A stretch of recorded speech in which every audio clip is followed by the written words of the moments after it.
What's up, everyone? I am Al the Geek. Welcome to another episode of Get Off My Lawn, where myself and one Captain Xavier talk everything about foam flinging related hobby stuff and whatever we want to talk about. Sometimes, you know what? We just talk about the things that we want to complain about. Usually, we try to keep on topic. Sometimes we go off topic. Either way, we're just glad you're here and you actually pay attention to us. And we're also thankful there's a screen between us so you can't throw rotten fruit at us.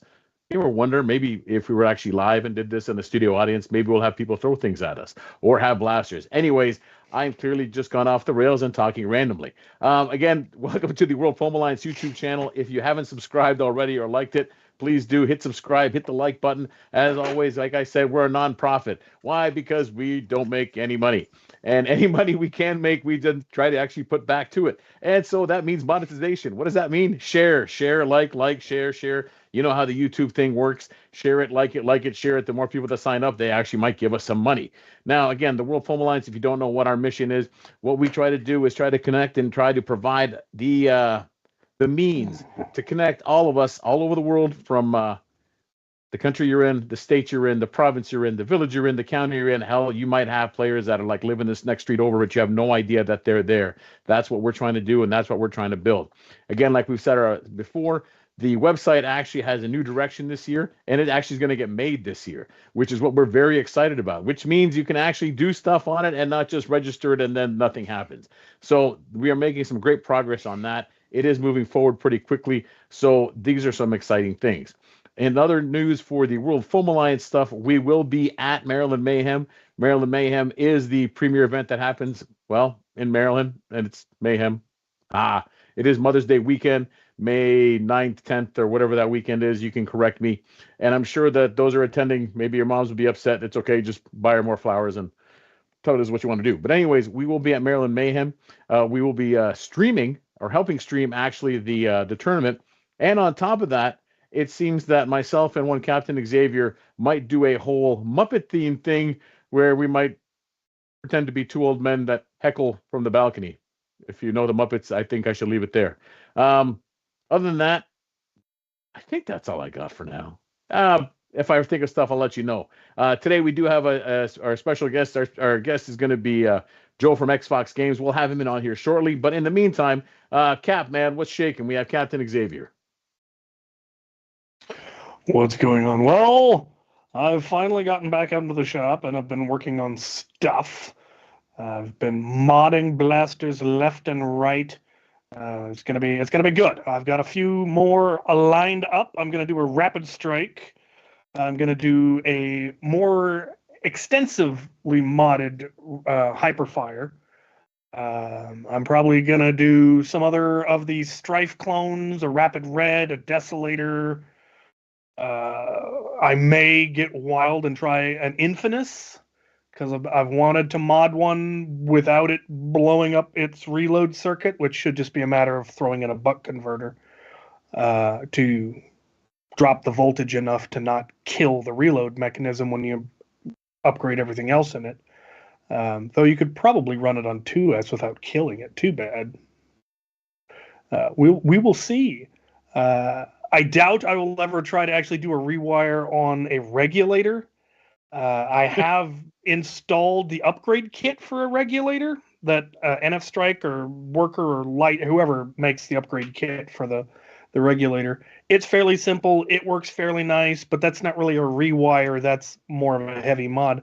What I might do for folks out there whose regulator has completely blown its circuit board is just show how you can rewire it and turn it into a hyperfire. Because if you just wire the trigger switch directly to the pusher motor, it will operate just like a hyperfire. It won't have select fire anymore, but it will have full auto, and it will work. So, I mean, that's better than not having anything, isn't it? I would agree. So that'll be interesting. Where am I planning to go from there? I don't know. When the weather gets nice and I can actually go back out to the range, I do want to do range videos of all of these, of course. Though I'll probably do them as shorts. Just here's a modded Strife I built that I'm gonna sell. But here's a modded What's It I built that I'm gonna sell. But so it'll be my advertising for selling. Need to get around to looking into getting that set back up. Have you figured out where I you're going to sell believe it yet? on my table behind me is a button maker A button that I maker. was sent for review, so I can make my own buttons. You're kidding. No. Weird company reached out and said, "Hey, we see you stuff. Check out our stuff." And they had everything. They had laser ravers, they had vinyl cutters, they had 3D printers, they had shop vac. I mean, every gizmo you could imagine, they had the gizmo. And I listed a bunch of them, and the one that they went for was, of course, the cheapest on the list, which was a button maker, which is perfectly okay. Now I'll be able to make my own buttons, and so I can make like catchphrase buttons and logo buttons, and I am not impressed. It will be a great button and train and all How the does the button maker? How does it work? Is it like, do you like print on an adhesive and then stick it to it, or No, I think you print on regular paper, cut it out, and put it in the inside between the metal backing and the clear plastic front, and it crimps it. oh, look at that. That makes it easier. I'm hoping it's that simple because I have color printers, so I can print whatever I want to put on the button, and I can print it out in a big old sheet and then just cut it out. And at least I'm hoping that's how it's going to work. We're gonna find out. I haven't taken it out of the box yet. I need to do that after this video. That'll be I got an cool. event this weekend. I may not. I was hoping to get to the Rapid Strike rewire by this weekend, but that means I have almost no time between reviewing that. I've got some other stuff. I've got work. Finding the time to rewire a Rapid Strike, though it's going to be a 2S Rapid Strike, and I already have all the parts printed, so it really wouldn't take that long. But what takes the most time is filming it for the video, because I have to explain every step while I'm doing it. And if I could just do it, it would take me a half an hour. But if I have to film it and explain what I'm doing each step, it's going to take an hour and a half. And then I have to edit it, and then I have to upload it. And I Is don't this know where that we? I'll have time by Friday. Is this where we find you an intern, where the intern could just sit there and like talk over your shoulder while you're working, and then once you're done, the intern can edit and do Yeah. everything else, and you just move on? If I made anywhere near enough money to have a mook, I would have a mook a long time ago. Wait. I said intern. Remember, interns is not necessarily a paid position. Yeah, but then I can't really make any demands because they're not being paid. Yes, you can. Otherwise, you'll fire them and find a new intern that is more worthy. Good help is hard to find. See? Yeah. Don't go soft on me now, man. Come on. We've established I'm a bad capitalist. Yes. I'm not good at it. I'm not made for exploiting people. It's not all exploitation. Luckily, we got you into you're gonna sell stuff, and it's not exploiting. It's everyone watches you make this stuff all the time, anyways, and you know what? They would love to have it. One, because they can't do it well themselves, or just the fact that they have one that you made. That's not exploitation. That is actually exchange. It's goods and services, man. It's fine. It really is. Is it though? Is it anyway? So yes, I will have buttons that I will be able to take with me when I travel to events to sell and hopefully pay for food. We'll see what the overhead on buttons is. Maybe you should make one button that says "Feed me." Yeah. I did do that at an event. So go get me some food and I'll give you a button. And I got a lot of food that day. That was mayhem. I remember that. Yeah, they're either $1 or a hot dog. How much are the hot dogs? I don't know, like $5. I'll go get you a hot dog. Awesome. Those were some wild combinations. Like one was like you got a hot dog with like half a chocolate bar and then like a sticker. Yeah, and drinks and it was lovely. So yeah, I've got a bunch of just full length dart blasters that I've modded. I got 2 strifes, a Raven, and a Hyperfire so far. I plan to do more. One of the issues I'm kind of running into is all of the best parts available on Thingiverse are non-commercial. so I can't use them if I'm going to sell it.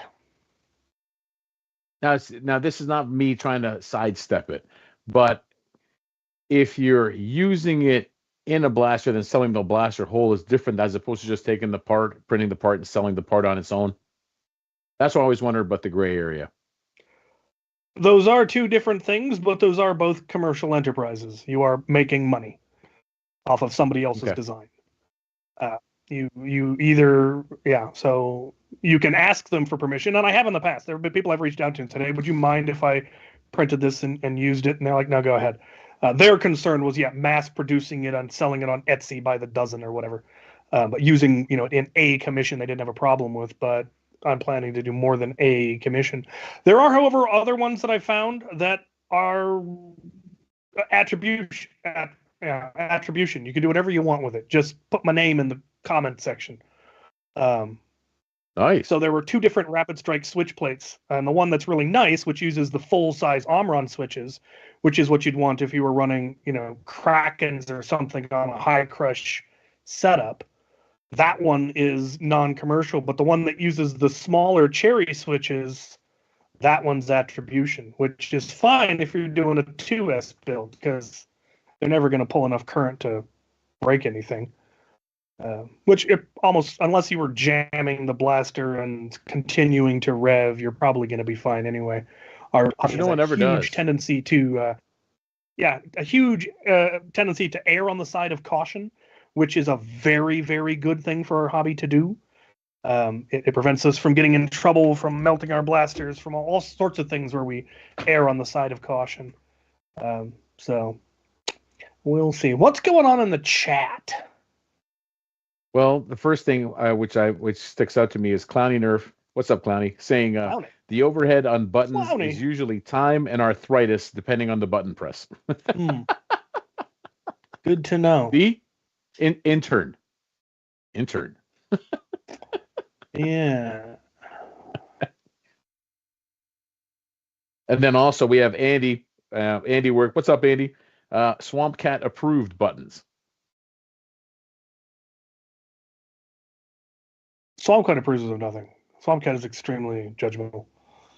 That's why it is like the special button where it'll be worth like lots of money if you actually get that button, because it is the only way you can get that is if you come to my house and Swamp Cat lets you pet her. Then you will get a Swamp Cat approved. And also Swamp Cat is one word spelled with a K. Wait, did she? I think she let me pet her. Yeah. Ha! I will take a button.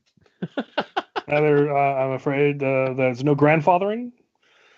You have to come back and must be filmed, must be captured on film, then verified, and then you'll get a certificate that you have gotten the button and it has been filmed that you could pet Swamp Cat. Yeah. Oh, that's awesome. Yeah. So what have you been up to? You ready for the big events? So what I've been up to, so again, hip issues. So I haven't been working that much because my hip is a lot of fun. So, but anyways, I'll get that sorted and figured out. It's called getting old and arthritis. But convention season, I did KatsuCon in February, which was over at the Gaylord National. It is an anime heavy one, and it was fantastic because I did have Andrew, aka Dart Sweep, in the booth. But then I also had Cordell, also from the Maryland Foam Alliance, helping me out. And again, obviously Nate, who's always in there. But it was a lot of fun because as much as they helped me in their booth, it's also exposure where the two of them were busy most of the weekend just answering questions, showcasing what it is that happens at events, what the Maryland Foam Alliance does, and just the hobby in general, which is why I love having them in the booth. So that was very productive with a lot of people. And as always, with the next couple of events coming up, we'll see how many come out. I think we talked to let's say there's about 300 people that were probably interested. Even if we get 2 or 3, that's a win in my books. But it's part of spreading it till it catches like wildfire. But then the next thing I have coming up is AwesomeCon, which is the local DC one. I think this will be year 6 that I've done it. 5, whatever it is. I can't even remember anymore. But that happens the weekend of April 4th, 5th, and 6th downtown at the DC Convention Center. It's a pretty big event, and I got a booth again. And so, yeah, if you're in the DC area coming out to it and you didn't know, well, now you know. I will be there. Come find me because I will be there. And then Maryland Mayhem, I'm probably gonna. That one's put out a request to sponsors. I am a sponsor. If anyone wants to donate prizes, so I definitely will. I just haven't figured out what. It'll be some kind of blaster or something that I did something to, and then just got to make sure I can make 5 to 8 of them to donate to the prize pool. So I think that's on the list. And I have a couple of ideas. But I'll figure it out. Again, a lot of it might be what time allows for and dictates. So that's what I've been up to, man. You know what? I think at this point, for those that do not read stuff or just wait for us to tell you, that's fine because we're lazy and sometimes we do the same thing. We do have a guest tonight. Our guest is Joe. Joe is from XFox Games. Joe is fantastic people. He's not only you've probably seen his mod shop and see all the crazy things that he makes. Joe's also a player too, and he's pretty damn good too. Unfortunately, yeah, he can run and duck and stuff, and I think that's unfair. And one Captain Xavier and I may have tried to hit him with a moose many times because we got tired of trying to chase him. But that's neither here nor there, and that's just allegedly. But we do have for tonight. We do have Joe from XFox Games, and you know what? Just so well, why not? We're talking about things that he can actually have some like input on as well, especially in terms of 3D printed parts and pieces, whatever. Joe, XFox Games, man, what's happening, brother? Nothing much. How are you guys? We are good, as you can tell, our usual rambling selves, man. Glad that you can be on with us. For those that don't know, we've been trying to have Joe on for the last, I think, 27 years, or then also like 3 or 4 months. But as for those of you at home that do not know, all 3 of us do not do this as our full-time gig. We all have full-time jobs and lives. So it's always great when your schedule allows for it to line up. So glad you made it, brother. This is awesome. Yeah, no problem. A lot of these shows I always want to be on, but it's like you said, it's you got to line it up, with the family and full-time work and all that stuff. You just got to line it up. And I was like, no, I got to be on. I've met you guys enough in person and been over to Chalo's enough. I'm like, okay, I just got to do it. So I just got to do it. Love that.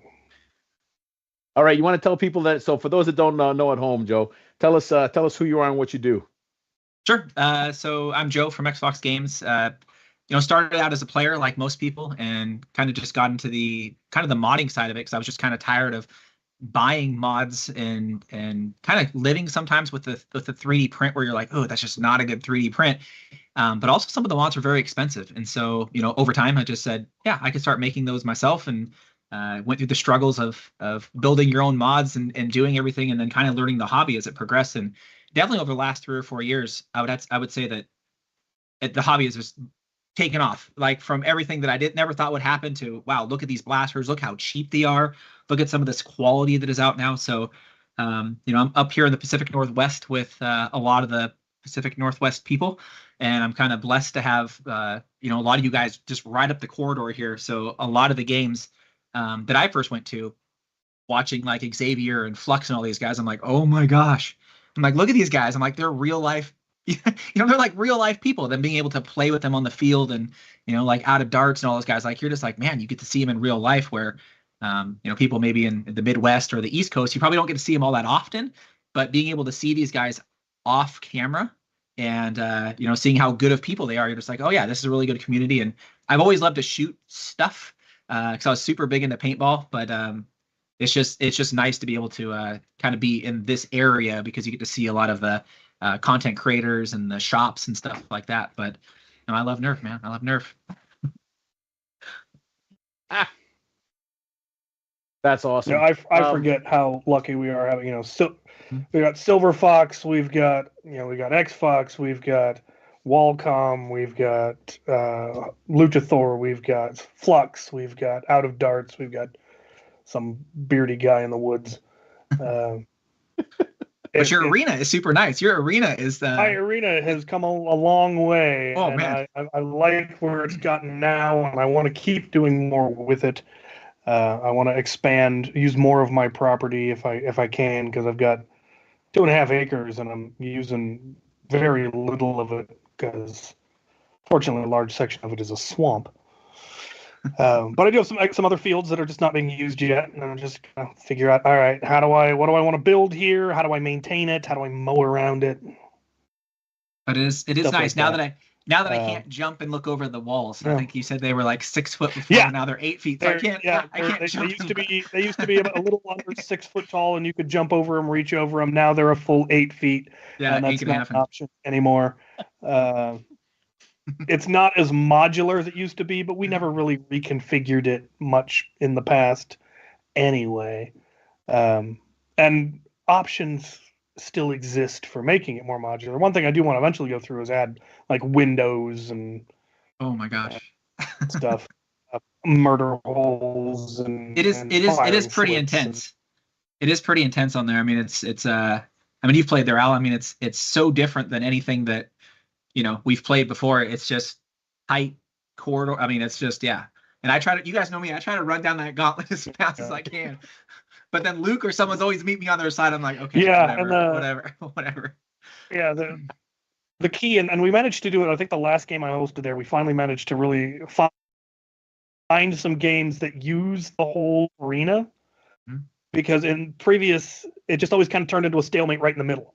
Because it's a lot longer than it is wide, and so it's not easy to flank your opponents.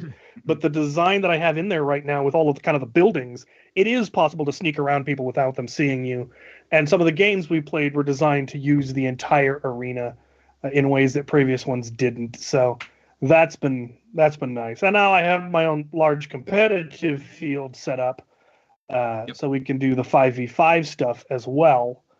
And it's a whole different game. And I'm really hoping to host more games this year. I need to finally pull the trigger and find out what the closest Porta-John rental facility is, and just rent one and do weekend-long events, because otherwise y'all track mud through my bedroom like savages. I'm waiting for you to put But you've hosted events now, because you've got a fair amount of property. Yeah, it's been great. I've been waiting for you to put another gauntlet on the opposite side of like the big long, so there's like two sides. I've seriously considered that, but then there wouldn't be anywhere for staging. Oh yeah, true, because it's right underneath that cover, and so that's kind of nice. But yeah, you're right. We host events also, but it's tricky, like you said. It's like you gotta make sure you get the right mix of people, and then having everything, the cover, a lot of people don't see the setup and the time that it takes to set it up and take it down and clean up the darts. But it's been one nice. Of the reasons when I looked at this property and saw that tree farm, you're like, I could build an arena in there. Mm-hmm. I'll take it. It's nice. But we plan to host more games this year as well, just for the sheer fact that our local games, Borst, we just seen the schedule and they're doing it every other month, and we're like, okay, we got to step our game up now. We're only doing 4 this time because we got the folks up in hosting events at the mall, though I think they're planning to move somewhere outdoors once the weather gets nice. And I just got an email a couple of days ago from somebody in Portland who has access to an old Marshall's in a mall. So it's a 2-story, 33,000 square foot space that they have access to for somewhere between $10 and $20 a person for all day play. It sounds like. Oh man, that'd be awesome. I'm going to be on a call with them next week, sometime Monday, or I think next Monday, to discuss how we want to do that. And between your cover and my cover, we could make a decent showing in there, especially if I brought all of my collapsible cover as well as the pop-up tents, my old tarp covers. 33,000 feet is a lot of room. Just a little bit. And 2 stories. I don't know how the two, like, is it an old escalator, or how that would work? We'd need to go take a look at it, obviously. But that's a lot closer than Everett. Everett's a drive, especially like when it's done. It's like, the traffic. I'm like, but it's in a mall, so there's parking's not a problem. Bathrooms shouldn't be a problem. It's kind of the dream opportunity, and it's one thing that we've always said is that if you can find an old department store that's closed down that you can somehow get access to, you're set, because we just need an empty space. We'll set up our own cover and we're good to go. So we'll see how that works out. It'll be awesome if that comes, because Portland's a big space. We definitely be able to find players real quick. I've got crew down there that haven't been able to make the Everett games because it's too far, but they might make a game that's in Portland. Yeah, and so, a lot of the cover that I have is yeah. I mean, it took us years to kind of accumulate, but yeah, we ended up getting, I think, 2 big sets of the actual paintball type stuff, which is great. But then we ended up picking over last year. I kept buying little small packages, but I ended up getting I think I have 50 of those pop-up. I don't even know what you pop-up cover thing. I don't know what you want to call them. But changing tents is what they're usually or shade tents. 50 of them, and I was just like, okay, I gotta stop. I just gotta stop because now we can't put it all out there. We can't set up a field with all of them. And I think the last event I was like, I wanted to make it kind of matrixy for the field, so I set up I think 7 rows of 7, and it was just kind of this matrix feel. I thought was kind of neat, but then I was like, it's just so many. I can't. Yeah, that's a lot of work, man. Yep. Mm-hmm. But if we're filling an old Marshalls, we're going to need a lot of cover. So. Oh yeah. There's a couple of items I've looked at. There's what are they? They're inflatable mazes.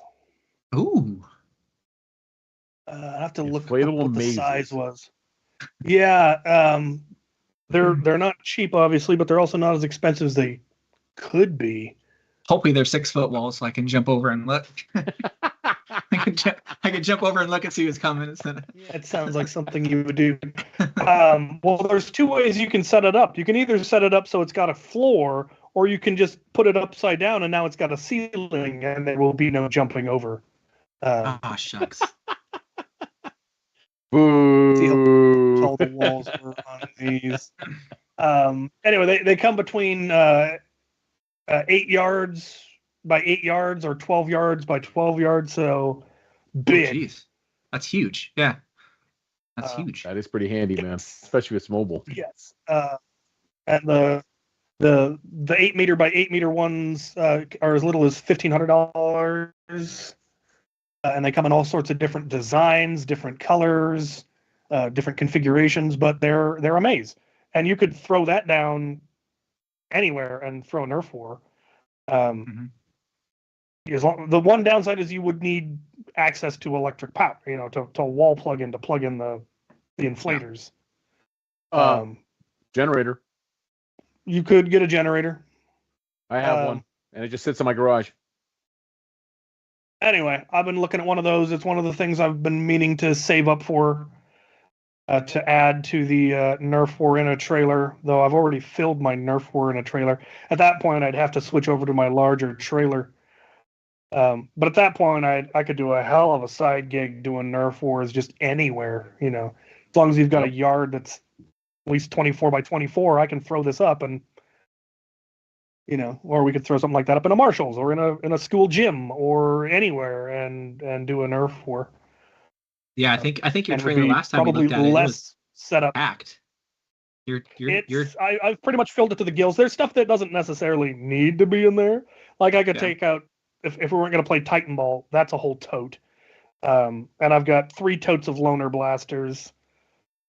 If we're bringing our own blasters, I would need, it can be reconfigured. But I also have a trailer that's large enough to fit that trailer inside it. So looks exactly like it, but just bigger. Same color, same shape, same design, just bigger. Instead of 4 foot by 6 foot, it's 5 foot by 8 foot.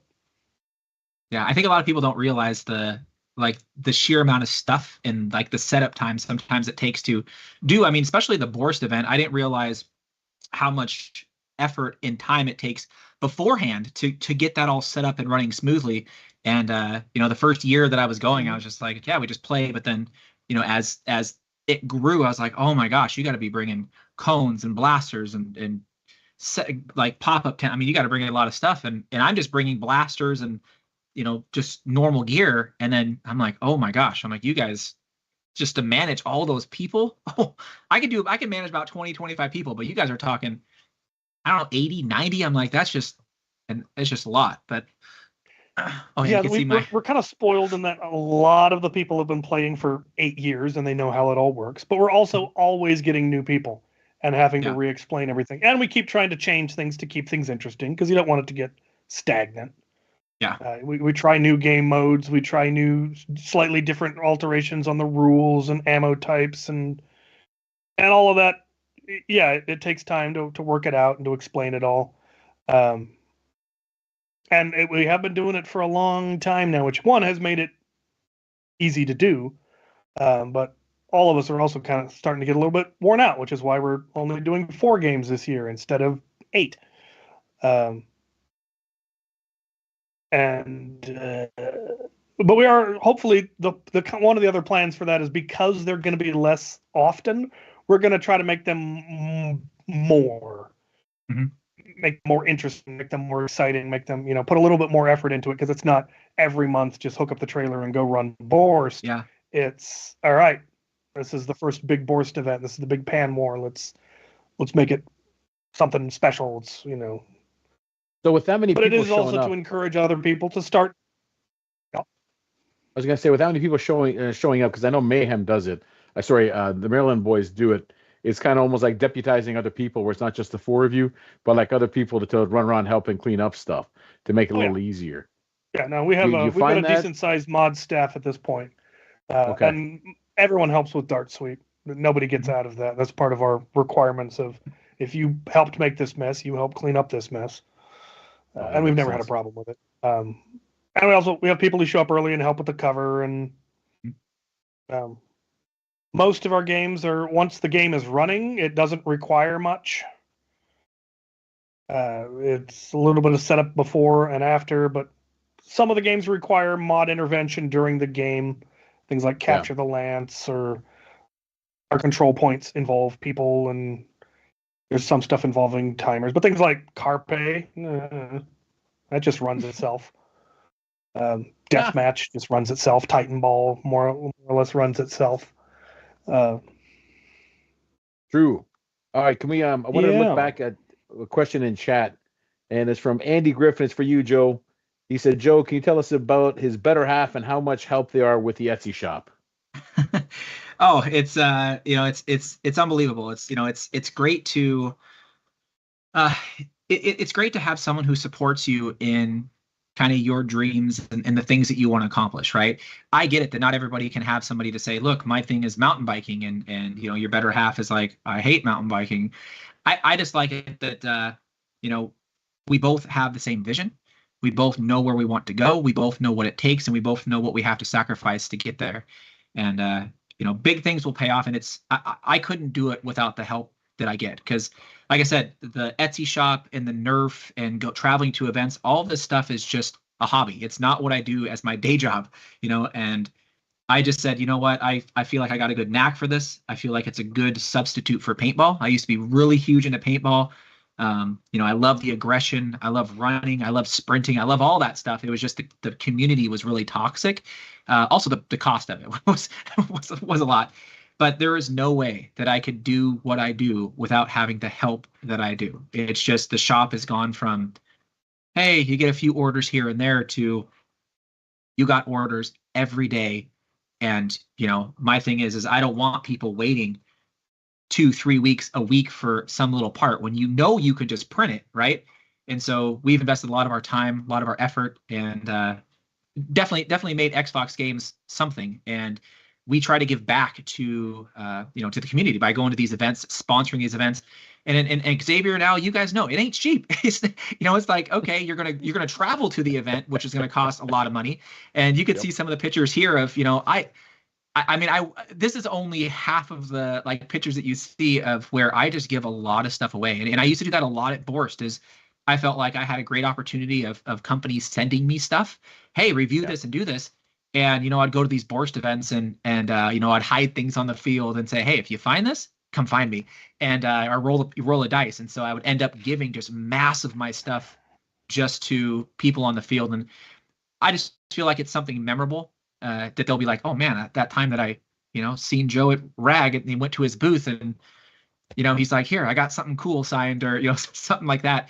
it's just I just feel really lucky to be friends with the people that I have and be invited to, like I said, Xavier's house and things like that. It's really nice, but hands down, I could not do it without the support of the people that I love and the people that I care about, because XFox Games has turned into something that is it has grown to something that it's almost its own animal now. But I'm excited to see where it goes. We have a plan for this year, and I'm excited to see where stuff goes. And just so everybody knows, I know people are like, Joe, you don't sell STLs. It's coming. It's coming, because we realize that printers nowadays are coming down and cheaper, and they're more reliable. They're better printing, and we're gonna get there. It just takes us time, right? It just takes us time. But again, I could not do it without the help that I have, both from friends, from everybody just being super supportive, and doing that. But yeah, there's no way I could do it without the people that I love and the family that I have surrounding me. So yeah. See, now if only you could be somewhat of a nicer guy, Joe, like that would help so much. So I know I'm gonna shed a tear there. But seriously, I can't. I mean, there would be just no way. I would be constantly busy, constantly like doing stuff, and when we work together and we appreciate one another's help, not only on designs. Don't get me wrong, I'm trying to get her there on designs, right? She's getting there, but just being able to work together and enjoying it is nice, because I could see that they have that killer instinct too. They just want to get there, and sometimes on the field I get it. I'm like, this isn't paintball. So I mean, Captain knows that during a lot of the Borscht games, I'll try to rally a lot of the kids and get them to play on my side, and we can go hide into the trees and be like, come get us, and eventually Captain gets like 40 people to come just run us over. But I try to just make it fun. But yeah, just go. I'm like, oh my god, there's like 20 people coming. I'm like, oh geez. So yeah. I witnessed that. I saw that you in that forest over on the side there in the trees. Yeah, Joe and his minions. And he's like, he hasn't died yet. Seriously, somebody rally. Come on, man. I'm looking at the comments to see if any of the guys that we call them like Team Blue, like they always come and they always give me like a hard time. They're like, we're coming after you. I'm like, it's all good, man. I'm like, it's all good. I'm like, I got 5 mags. I'm just gonna dump them and be good. But no, like I said, I couldn't do it without the help that I have and the support. It's nice. It is nice. Dude, that's awesome that you give stuff away like that. Yeah, it is true, and it's the same thing. But here's my rule: if you ask me for free stuff, you are getting nothing. Just shut up and be nice, man, and you'll go home with everything. It's that simple. Like I've done it where it's like, especially the end of the day, where it's, I don't care. Here, take it. Here, take it. Here, take it. Hey, can I get something? No. And you know what? Because you asked me. No, your friend who shut his mouth and didn't say nothing and helped me with something. Here, take this all home. Learn a lesson. Like, come on, man. Yeah, does that mean? Nah. I made some. As I say, I made some very good friendships in Nerf. You meet people that you would never usually meet otherwise, whether it's on the field or meeting. Like I said, I think the very first game that I went to down in Boris, I was like, oh my god, it's Captain Xavier. Oh my god. I was like, it's like, hey, I went up and said, hey, I appreciate all you do, and I was just like, But then you realize they're just right. I mean this in the best way. They're just regular people like you and I, right? You're just like, hey, we're all just normal people that want to play Nerf.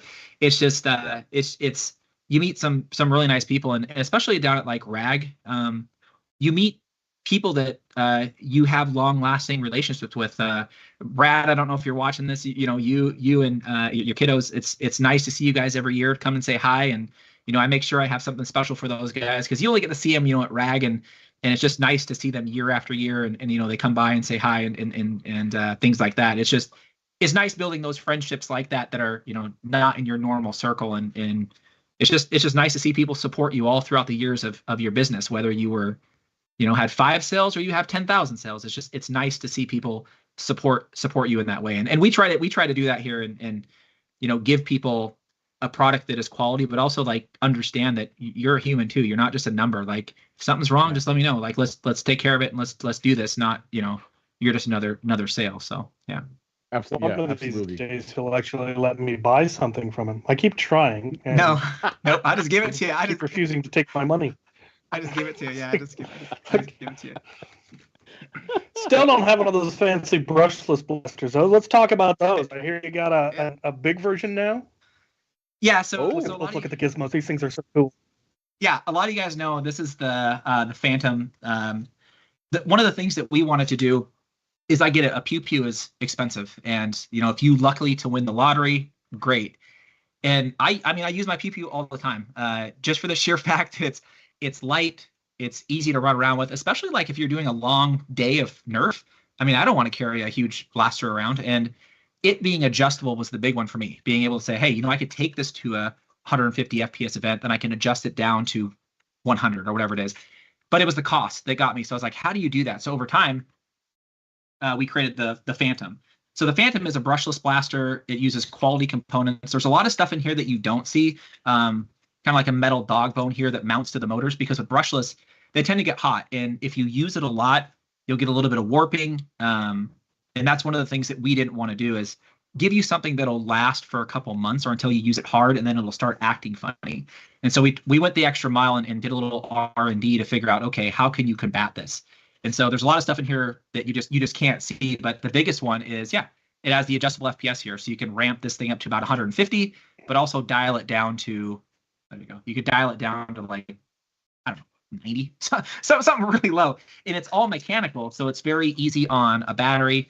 Not a lot of components in here that will quote unquote go wrong, but we do have what's called the Phantom XL or the Phantom X, Phantom X, and it's this right here. So this is a little bit different, but this uses the Kelly brushless motors and the I think the Kelly wheels or the Kiraka wheels on there.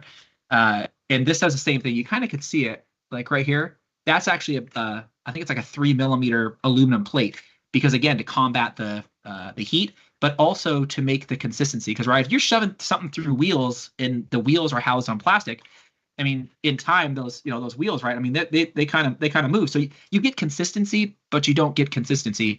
And so with the metal housing or the metal plate that it goes on, the consistency is really, really good with this, almost to the point where you don't even need a B car.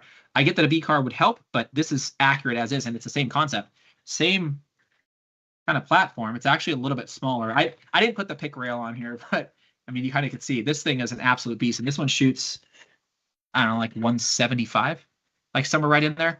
We do have plans. Well, 175 down to like 100 FPS, somewhere in there.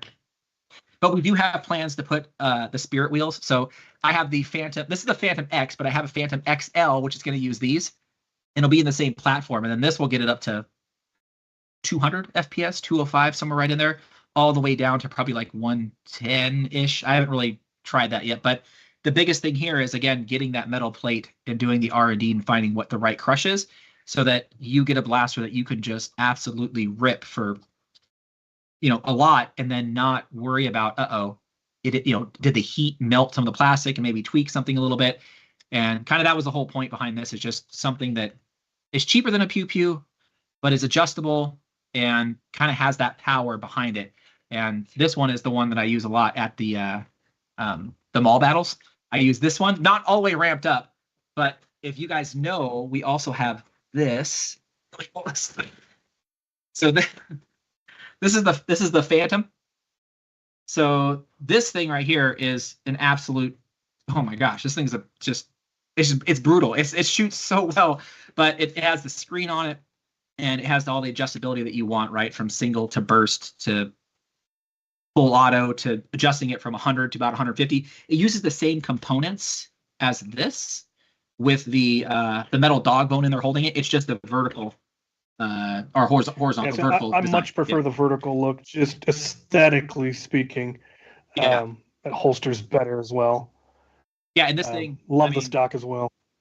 This is one of the versions. The other version we had didn't have like this back like piece right here, but this thing at the last mall battle, I mean, oh my gosh, I mean, I just brought darts and said, hey, I'm gonna go out, and I think I shot like 20 mags in like 5 minutes. I was just dumping, and it just holds up. It's just a very robust blaster, and that's the whole thing that we wanted to make, is blasters that are adjustable, blasters that have the features that you want, but blasters also that will hold up to just massive, rigorous activity without you having to worry, I got to rebuild it and go from there. But that's one of the things that we are especially focusing on for 2025, is wrapping up a lot of the blasters that we kind of have in the mix, kind of like this. I don't have it all the way put together, but this is going to be the This is pretty much the same thing as what we just looked at, but it uses the Kelly wheels and motors here. So the Phantom can shoot about 150 down to about 100. This one can go to about 175. It's the same concept. And you could stick a huge old battery in the back here, but it'll have all the same stuff, adjustability, single burst. But we think getting around to the 175 mark on the blaster is great. And then this one also will have the Spirit wheels in there to get you to that 200-ish FPS mark. But this is the one that I'm hoping to bring to the mall battle here this Saturday or in a couple days, if I get time. If I get time, but probably not. But yeah, the Phantom is a great small little brushless blaster. Every time that we post them on our Etsy or our website, I mean, they're gone. They're gone within an hour, something like that.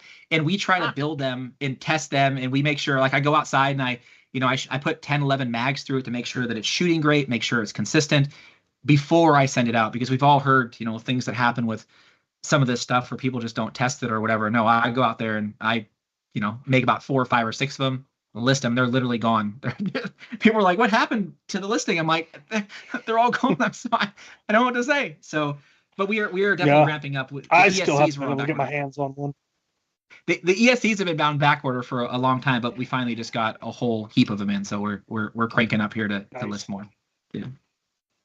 It's almost like we can Joe, I'm going to accuse you of I want one of my colors. There you go. I'm going to accuse you, Joe, of you're on the path, man, where the quest to be the next FDL3, and it seems like you're close, man. Well, you've already taken a step they didn't take with the metal motor mountings. Mm-hmm. I don't think FDL3 ever had that. I know the Pew Pew does, because it's got the aluminum cage out front, and that's both to protect the wheels and to act as a heat sink. And I really wish they'd had the orange anodized ones when I ordered mine, but that was a later iteration. One of these days I'll ping them and go, hey, can I just buy a pair of the anodized cage just so I can have it in orange instead of black? Maybe the next time I'm in Europe, I'll just kick his door in and steal a pair. Pewtech was super nice that we asked him about his motors, because the motors are very tiny on there, and I never realized on the Pew Pew that the flywheels are actually pressed onto the motor. They're not attached with any screws. I was like, oh, and I didn't even realize it until I looked at it. And so when we talked to Pewtech, they're like, here are the motors we use, and I was able to actually get some wheels. So really, I mean, you can make a Phantom like very close to that, but I felt like the FPS mark wouldn't be there, and then usually with bigger wheels, you tend to get a little more accuracy. And so I felt with the 1404 motors that we stick in here that it gets really good accuracy comparison to what the Pew Pew is. But don't get me wrong, I love my Pew Pew. I just it's the price that this is kind of costly. So yeah, I love my FDL3s, but they're also, I mean, they're not available anymore. But they're big and they're heavy. They'll last forever. They're over engineered to a magnificent degree. And that's kind of the thing is, as but with the closing of FDL3, there hasn't been in my opinion, a clear successor that was as good, that had all the same features, that had the same level of engineering, that had the same performance. There have been that are getting close, and I agree with Al with the development that those are coming for. They are gonna get there, and I'm looking forward to that. And I like that you went with a more economic method. You have, you've got the cheap option. And then you've developed the more robust one as well, the one with the screen and all the features. Obviously, that's going to be more expensive, but the semi-automatic one is great for so many, many, many things. Oh, yeah. I run semi-automatic for my HVZ primary because one dart, one tag, in HVZ. In a Nerf war, you might be willing to dump a mag to take out one person if it's the right person, especially in like a 5v5 situation. Or in the arena, you can dump a mag to take someone out, and it's worth it. In HVZ, you're just going to run out of ammo and die.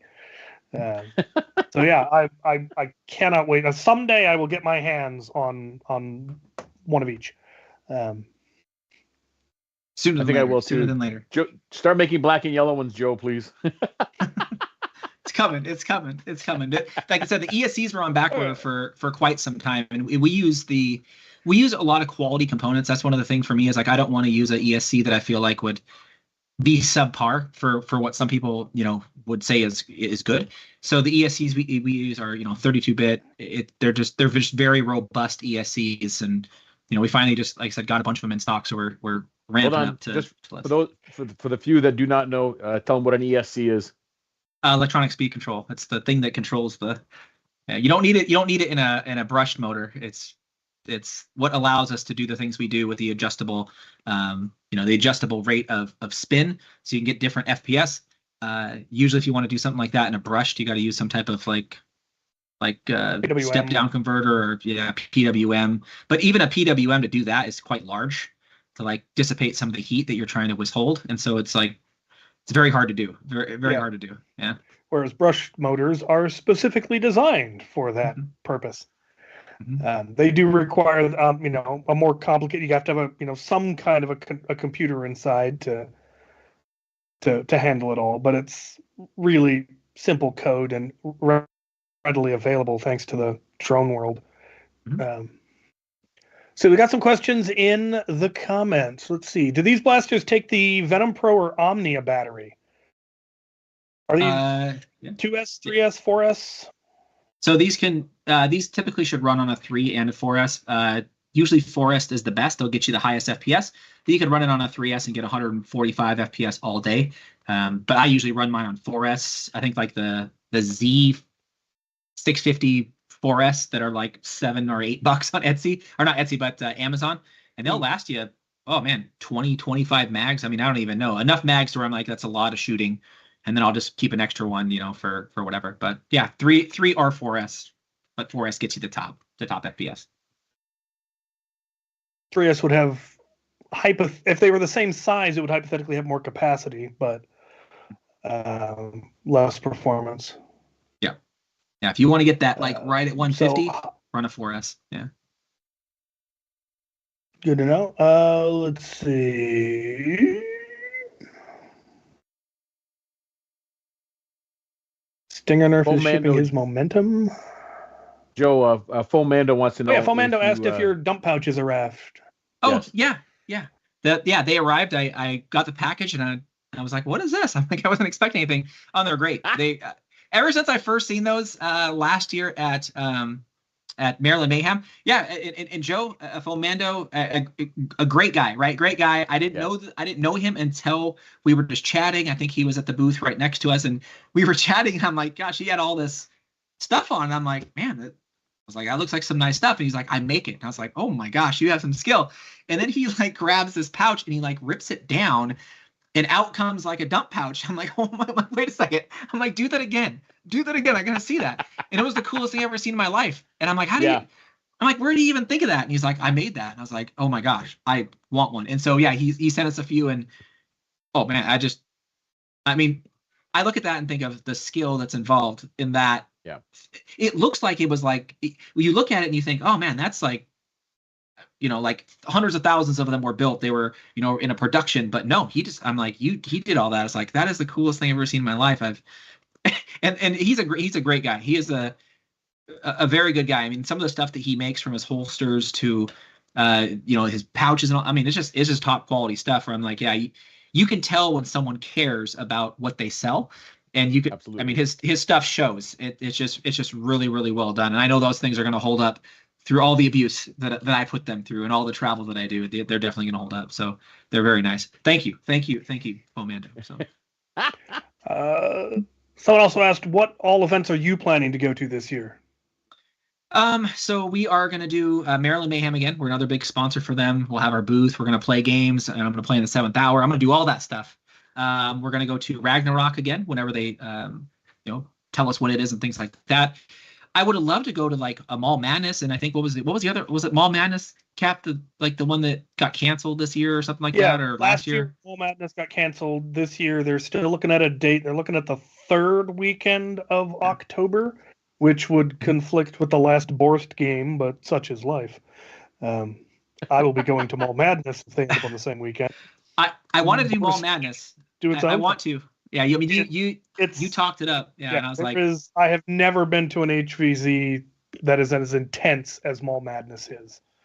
Yeah, I want to go to it. So the big ones are Maryland Mayhem, and then rag. And I get it. People are like, could you go to Survival Fest and things like that? I'm like, it's costly, especially like I said, when it's on the other coast. You're talking, a couple $1,000s to go over there and do all that and bring stuff and go. It's quite a bit. And even down to rag, if you sponsor the event and then you actually play at the event, and it's costly. And so we try to give back to the community as much as we can, but it's just like those are big events and they cost a lot. But those are the two big ones I want to go to. I definitely want to go to Mall Madness because Cap has been talking it up for years, and every time he talks about it, I'm just like, oh man, that sounds great. And I like Cap's plans where he's like, you could fly down, you could go and hang out at the mall because it's at nighttime, do the thing, and then leave the next day. And I'm like, oh yeah, that's it's a good idea. Trip. You fly out of here Saturday morning, and you fly out Sunday afternoon, and you don't need a hotel. You're absolutely exhausted and just dead to the world the next day. But with great stories to tell. That is awesome. I was going to ask Endwar? Oh yeah. I've never. My I've response never been to is, an "What Endwar. about Endwar?" Yeah. I've never. I mean this in the best way, but I don't know. I haven't heard a lot of people talk like as excited about an event like Endwar. Like I don't hear the same hype when I hear about Maryland Mayhem. People are pumped. People say last year's Maryland Mayhem. Like I've never seen that many people like on an event. I'm like that was like a football. There's a lot of people there and seeing a lot of people, but yeah, I just haven't heard the same type of hype about Endwar, so I haven't been really excited to be like, okay, I'm on this train. I'd rather go. Yeah. You got into the game after the Endwar's heyday, because it used to be the event. It was the only big event. If you were gonna go to a big event, it was the only one. There were no other ones, but because it was so successful, that's why we got Ragnar Oktoberfest. That's why we got Maryland Mayhem. That's why we got Survival Fest. Endwar was Nation versus Zombies was the first, and then that turned into Endwar. And it was huge for years. And then other events started happening in other places, and it just kind of petered out. It's still a big event. I've been to one. I went to Endwar 2019 in Georgia. And if I never go to Georgia again, it will be too soon. I was in Georgia. I met you. That was the first one I went to as well. Warm. I ain't been warm since Georgia. It was 98 degrees, 98% humidity, and we're out there in tactical gear, and we were idiots. Lessons have been learned. Shorts have been bought. I like it. But Endwar is one. You should at some point. I would recommend going to at least one, just so you can say you've been to Endwar. Yeah. Mm-hmm. Yeah. Somebody recently pinged me. Where was it? Someone pinged me about another event that's similar to Mall Madness. I don't remember where it was though. And I'm gonna have to figure out whether they emailed it to me, IM'd it to me. If they emailed it, which of the emails did they send it to? While you look that up, I was going to ask Joe. They so then, Facebook Joe, it to me. Maybe. Are you for Mayhem? Are you coming in on the Thursday, or are you coming Friday during the day? And I guess, are you part of a competitive team on the Friday? So we're going to come in on Thursday. That gives us time to just because we're bringing our booth and all that stuff and kind of just get our mind right because it's pretty intense. It's like once you hit the ground, it's like everybody's like, "Hey, what's you got? Hi, you remember me?" It's just like go. So we're coming in the day before, and no, not on a competitive team, but I would, I love, I love going out there, but I like watching. I like watching, a lot of people play on that competitive level. It really reminds me of, like I said, the paintball days of just going out there and just shooting. But I love watching you guys play and all the people that I've watched for years play. Yeah, so we'll be here. We'll be there Thursday evening, I think, sometime. So all right, perfect, because on the Friday we missed registration. I think we're first on the just in case list, but I don't know if that's going to happen.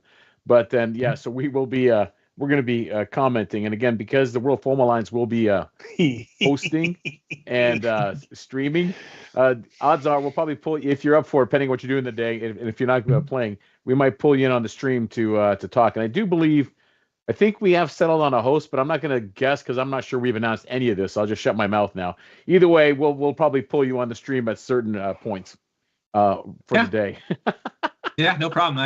It's the convention and all that stuff is just awesome because you get to meet all these people that you see in the comments, all the people that you see like once a year, or even you see at like certain events. Like there's a couple people that I see, at Maryland Mayhem, and then you see them at RAG, and you're just like, it's it's good to see and play against or play with them at events. So it's always good to see all these people that you're like, oh man, so that's the person behind the the name or the person on YouTube. So it's always nice. It really is. Quickly on the comments, and I can verify, CR Nerf, Bill has said that he'll help with booth setup and teardown. He is very able-bodied and strong, and he helps me. So if you need a hand, I love CR Nerf, man. I love CR Nerf. I finally got to meet him in person last year at Maryland Mayhem, and you get to put a face behind the name, and just a great guy. I mean, there's people you meet and you're just like, oh yeah, that's just a good guy. And I wish all of us like that could be centralized in one area, because I think you'd have one heck of a thing. But it's just he's just been a great guy all around. We've been messaging back and forth a lot, online, but just a great guy all around. So I lucked out because obviously met him at Mayhem, but at the same time because we were doing the whole Dart Zone thing and we were in Chicago, and he made the trip out to Chicago with his boy. And so he hung out with us for a lot of time. It was just so much fun. He's just easy. Well, of course he's a guy from Iowa. Of course he's good people. Mm-hmm. So yeah, that was awesome. What was I going to say? Oh, I think Mayhem should be interesting. Especially with the change up with the HVZ being on the final day. I think it'll be an interesting change to see if it's better, if it's worse, or if there's just no difference. Either way, I think it's going to be fun. Yeah, I was toast after the last one. I mean, I think on the HVZ, I forgot that at our local wars, you can throw a sock bomb at a shield, and it kills the zombie. And one came running at me, and I was like, I mean, I could have shot him, but I just hit him with the thing, and they got me, and they were like, you're out. I'm like, no way, I got you with the thing. They're like, no, shields block everything. I'm like, oh my gosh. And so I ended up spending most of the day, well, half the day, just like running after people, and I got a couple good tags of people that I wanted to get, but I just hated going out like that. So this next year I want to make sure that don't throw a sock bomb at a shield, just shoot him in the leg or something like that. So yeah. Let's see. I have had no luck finding it. I've checked all my emails. I've checked Discord. I've checked Facebook. I don't. Hopefully they ping me again someday. 4:00 in the morning. What? Mall battle? Yeah, I'm in. But I did find something else I had forgotten about. Somebody sent me the guy who developed the skeleton key. I want to print that, so I'm downloading the files for that before I forget again. There you go. Actually, another thing I'd like to... Go ahead, buddy. Underbarrel pump kit. It looks like an M203 grenade launcher, but it takes silly butt shells. Yes, please. Yeah, I like his new HPA thing he's coming out with. I might give that a try.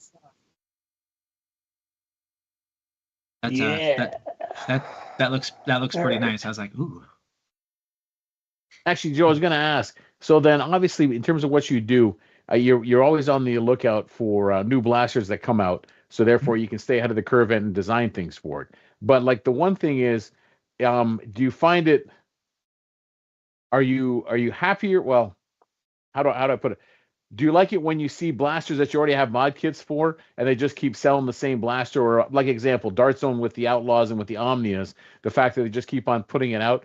Is that something where you're like, I wish they'd come up with something new? Or is it kind of like, thank God I can just keep pushing the same stuff and it saves me some time from designing something new?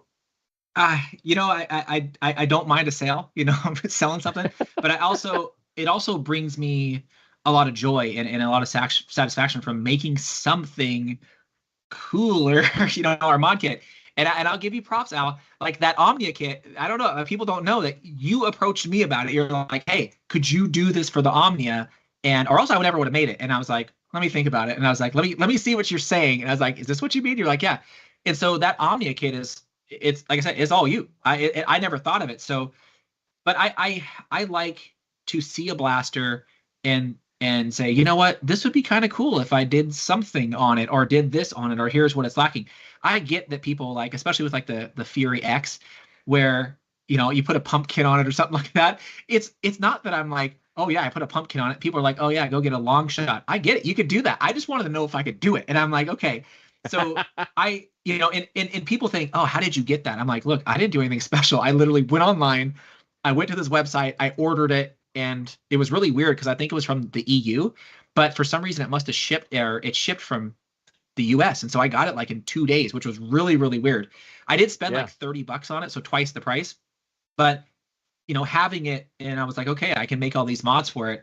I don't know. I just like making mods for something to see if you can do it. Not necessarily it's the best thing for it. I'm just like, can I do something for that blaster, and if I can make it work? And I'm like, cool. And if anybody wants it, I'm like, great. I'm not going to say my designs are the best or the coolest or anything like that. I just think that some of them are kind of neat, kind of unique.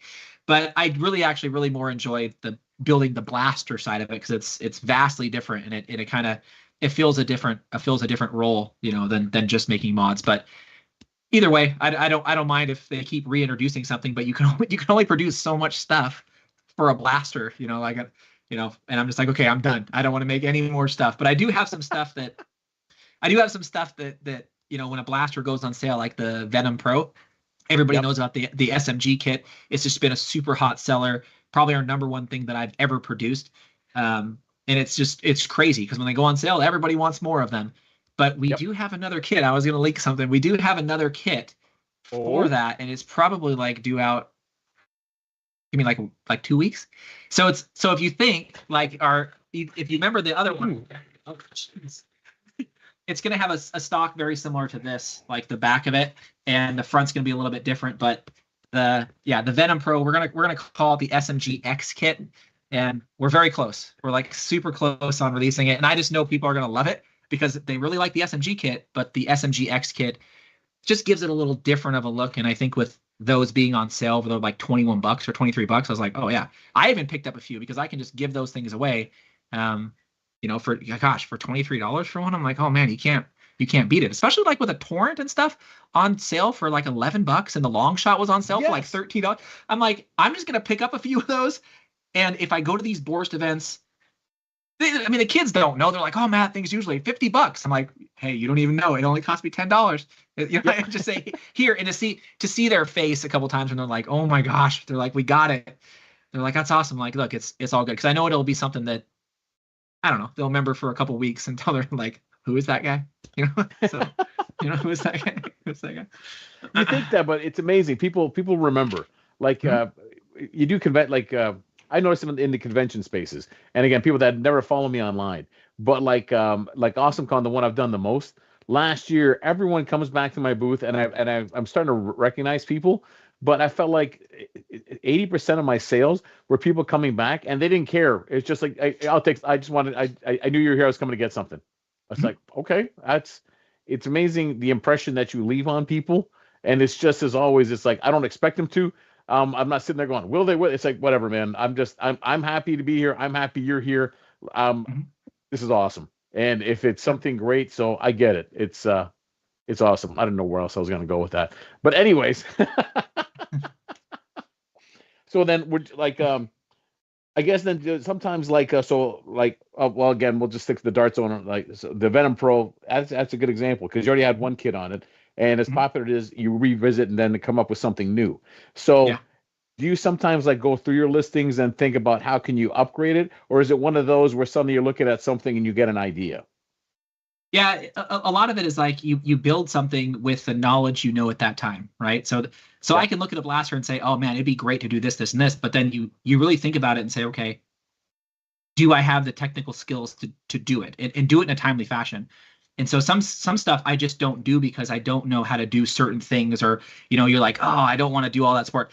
And so a lot of stuff, yeah, I kind of look at it and say, you know what, that'd be neat. Now that I know how to do this, because I've done it on another blaster, like I can use some of that skill that you've kind of done and said, yeah, I can now do this here. I know how to print it. I know how to, orientate it so it's printed the best way.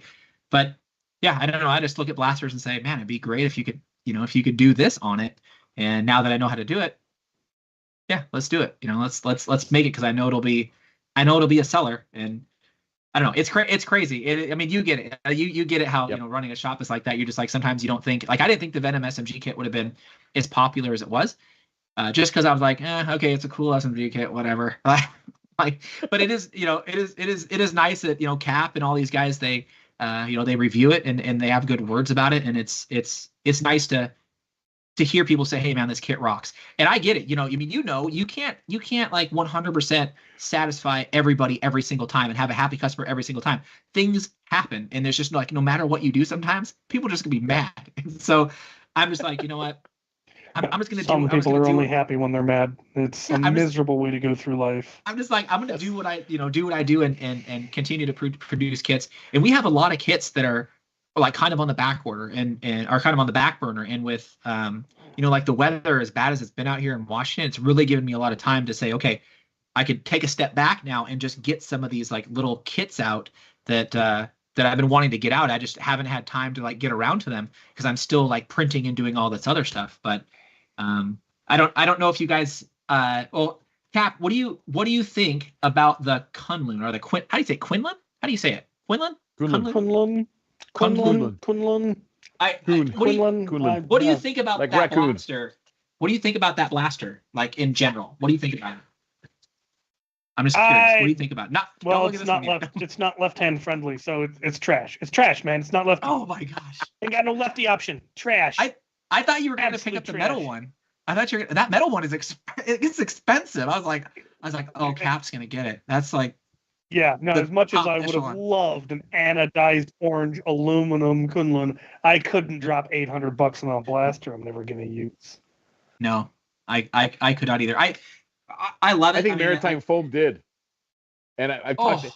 I think it. Well, Anthony sometimes has two pew-pews, and he's like, but man, that coolant. I'm like, would you stop, man? Would you please stop? But anyways, keep going, Joe. I was gonna say, I loved it as a blaster, but I was like, we got to shorty it up. I seen a few people like shorty it up, and I was like, how do they do that? I was like, okay, I get how they do it, and people are like, no matter what you do, like if you shorty it up so it's smaller, like. It's just funny, like people are like, why would you do that? Why wouldn't you just buy a Cynthia? Or why wouldn't you do it? And I'm like, just because I wanted to see if you could shorten the front up, right? So it's not this huge thing. And I mean, I really like this blaster. I'm definitely going to use it at Borst this year at our events. And it's funny because a lot of people, especially at Borst, they ask me, they're like, Joe, you have a lot of these high-end blasters, Momentums and SBFs. And they're like, why do you use an Aeon Pro? An Aeon Pro X? And I'm like, just because it's good. I'm like, it's $15, but it shoots really good, and I don't know, it allows me to I don't know, to kind of poke fun at like a lot of the people that we play with, because a lot of times, when they come out and you could plink them out with a $15 blaster, it just I'm always like, oh, I got you, like I try to like amp them up a little bit. I'm like, I got you, but it for me it shows that, I mean, I don't always have to go out with an SBF or a Pew Pew or something like that, especially if there's like kids and things like that. I try to be like, look, you can still be a good player and hit players and be mobile and agile with a $15 Aeon. I mean, it's like you're perfect. You're perfectly fine. Because I feel like sometimes the kids you came after Brett already left, didn't you? Did you ever meet Brett? Yeah. I think he came to. I think he might have came to 1, and then I think that's when he moved. Or he's maybe at 1 or 2, and then he moved. Yeah. Yeah.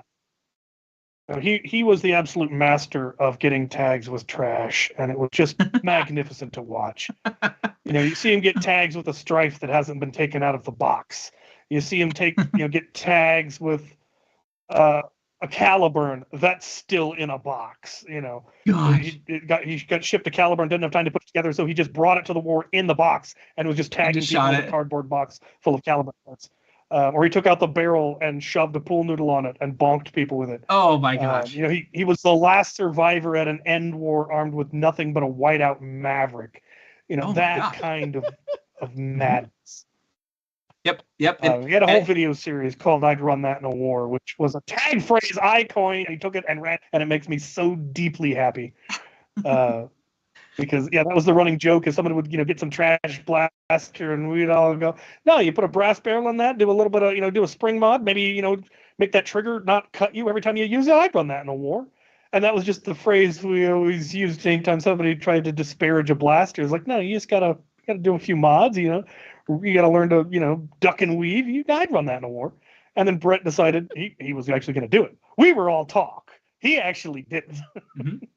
Yep. Yeah, I love it at Borst, like our local events with all the kids and all the all the players, because again, it's I would like to assume that nobody knows who I am or anything like that, but these events, people are like, they're like, who your XFox, and I'm like, I don't know who that is. Just to kind of play with them and kind of be like, I don't know who that is.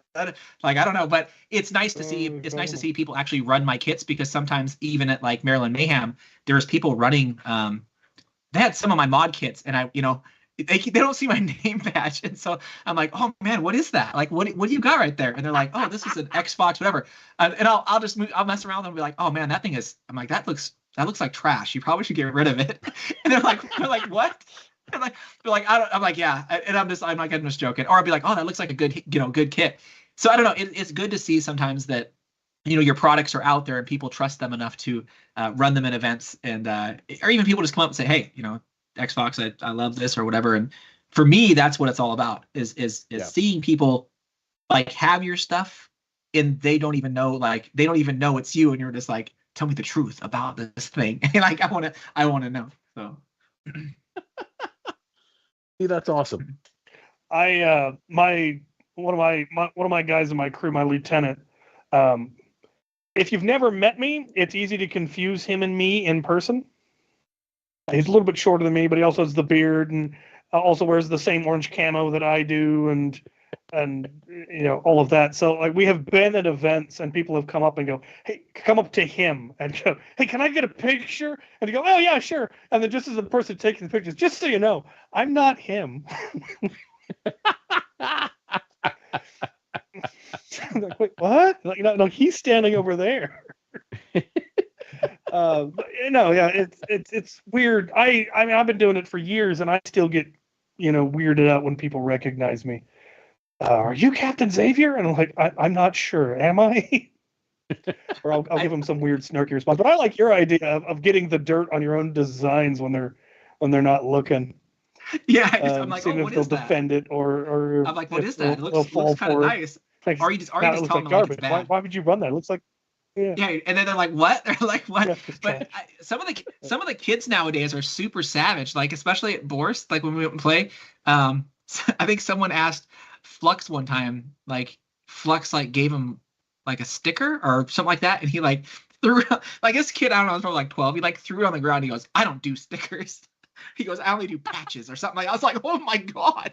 And I tried, I think, giving that same kid, I tried giving him a long shot or something like that, and he's just like, he's like, "No, I don't want it." And I'm like, "Oh," I'm like, "Look, I'm not asking anything for it." I'm like, "You can just have this," because he had something that was well underpowered. I was like, "Here," and he's like, "No," and he took it and he just laid it on the ground. I was like, "Oh my gosh!" I'm like, "Okay." I'm like, kids nowadays are just savage when it comes to that. I just remember he threw his stickers on the ground and was like, "I don't do stickers." I was like, "Oh my gosh." Okay, then. I'm like, man, okay. Next time we'll come. It's probably my fault. I don't like stickers, and I've disparaged them or tired too, but never thrown them on the ground. I just don't have anything to put them on. Yeah, I blame me. Yes. Meanwhile, I give out so many stickers, man. I just keep buying stickers and just keep handing them out. I don't have got stickers, and then I handed them all out, and now I don't have any more stickers. Buy more stickers. I've got more patches than I have wall for. I need to upgrade my patch wall. Yes, you do. I was going to say earlier, you guys mentioned that it started as a patch pillar. Earlier, you guys were mentioning that I think during one of the games, you were shooting that moose thing behind you. I did get hit with it. Flux hit me from like, you guys were like firing at me, and I was under that cover, and I was like, okay. And then he like hit me in the ankle with that thing, and it was like from fairly close. And I remember I got hit, and I felt like I got hit with like a rock. I was like, I'm like, who just? And I was like, I'm out. I'm like, what was that? What was that? And then Flux is over there just busting up, and I'm like, oh my gosh. I'm like, that thing is just monstrous. And then when I saw both of you guys had them at Xavier's range, I was like, yeah, those things they're just ginormous. Like I look at the scale of it, and I'm like, oh my gosh, the printing time. I'm like, gosh, just the printing time. Wait till we get our the mammoths. Wait till we get our mammoths. Oh, Yeah. I've seen those. Oh God, They're even bigger. But it's funny when They Flux make shot the you. moose look like what the moose makes everything else look like. Yes. just the amount of bearings in the B car on that thing. I think isn't there like 80 bearings or like 100 bearings on the B car on that thing? There's a lot. Yeah, I think it was Like 56, I think. Did you actually make yours? Or did he make yours for you? I can't 6x7. Yeah. I assembled mine. I think it's 6x7, so 56. Yeah. I just think of the cost on that. Yep. I'm like, oh my God, all those bearings, like all the ones you got to put all the way in. I'm like, that's some work right there. And Oh my God. Yes. But I was gonna say when Flux The shot fact you, that I can peg my 100-round target 5 times out of 5 is just, it's scary. with It's Mega scary. XL, is just dumb. There's no call Yes. for that. I have nowhere I could ever use that, but I love that it exists. I need to figure out what I did wrong with my the bullpup moose. When I assembled it, it's got no air seal, and I don't know where the air's leaking. the Moose 2, I need to take it apart, back together. Yeah, the Moose 2. unless if you really can't Sweet. get it sorted, and depending on luggage space, you can always bring it to Mayhem. You'll be here. I just need If to you can't. work out where the issue is. I probably forgot an O-ring somewhere then, because I was putting it without instructions. I was gonna say though, when Flux shot Joe, I was standing beside him and he looked at it. He says, "Watch this. What are you doing?" And then before I asked, he just lined you up and shot him. I just shot him in the ankle. I'm like, dude, what are you doing? Yeah, I was like, oh my God. I'm like, well, where'd that come? Like, it hit me so hard. It's just It hit me so hard that I was like, where'd that come from? I'm like, it just like roped me from nowhere. And I was like, I'm out because someone hit me. And then Flux is over there just like, he's like trying to hide, but I'm like, dude, you can't hide the freaking blaster. It's big as you are. Like, you can't. You guys are over there busting up. I'm like, whatever. And I think it was right before Captain sent like 40 kids to come get us underneath the tree. I was like, okay, I'm out. I can't defend that many. This is too many, you guys. Go kill him. Yeah. I've had enough of him. Somebody commented that Brett wearing a banana suit armed with a banana was a magnificent thing. I have seen the man get tags with a banana, not like the Fortnite toy banana, not a foam banana. No, he was running around the battlefield hitting people with a banana. Ooh, Andy Griffith says XFB2 is slim talons. The you mean my doubler? Like my double? Like, hold on, give me a sec. Don't you have a double-barreled MacGuffin of some kind? Was that you? Of course he does. You mean this one? Yeah. The doubler. It wouldn't be too hard to put like Nightingale mags if that's what you were talking about, but wouldn't be that hard. It's just, I would love to make this brushless and do all that stuff, but too many projects like lined up where I'm like I have to get to wrapping up the blasters and anything. So absolutely, it would be a good one. But this with wait a minute. This with Kodas or this with Tachis is just a nightmare. You just shooting 2 at a time. It's pretty. I don't know. It's pretty fun. Just ammo That's a hose, man. So then, Joe, I have a question. That's a fun. Why do you not have a moose yet, man? To be honest, I don't know what I would do with it. Like I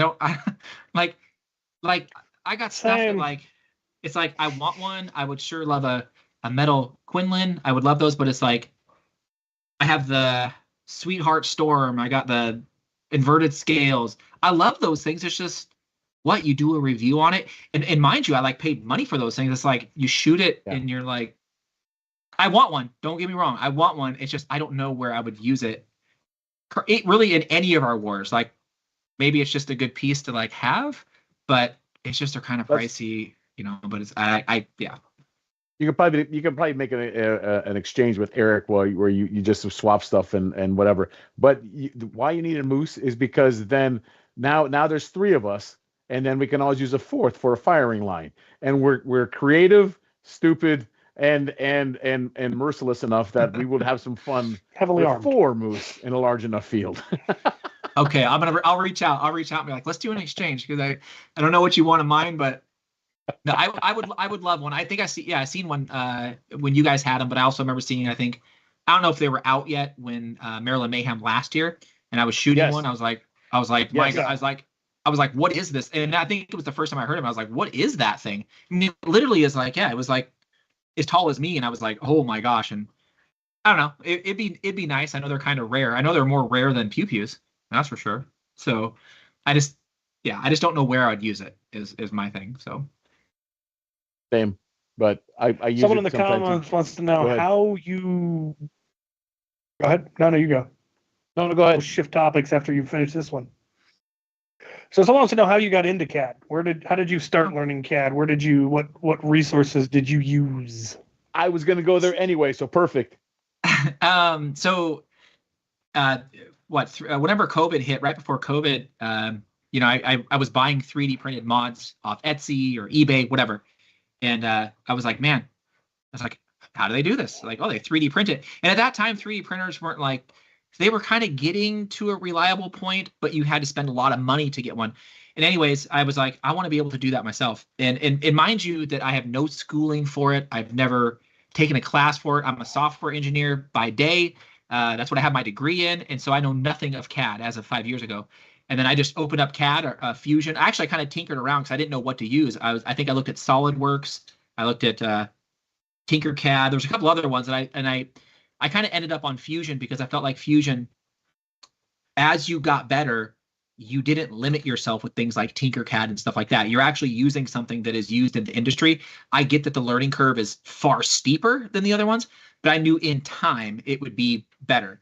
So I started doing CAD, and to be honest, it was just YouTube, man. I'm just like, how do I build a suppressor? It was like, I think one of my first things, and I'm like, I don't even know how to build a cylinder. Like, how do you do this and put a hole in it? And it was YouTube. And I never really had anybody that I could ask and say, could you just show me this? And that's what I wish. I wish I knew someone who was really, really good at CAD, so I can just say, could you just show me this, how to do this? I get that it's probably easy for you to do it. And I'm the type of guy that's like, if you show me how to do it, I'm like, okay, perfect. Because sometimes when I watch those YouTube videos, they're either on an older version or something where you're like, I don't have that option. What? And you get frustrated. And there was many nights where I stayed up way later than I should have because I'm trying to do this one thing so you can get that print overnight, right?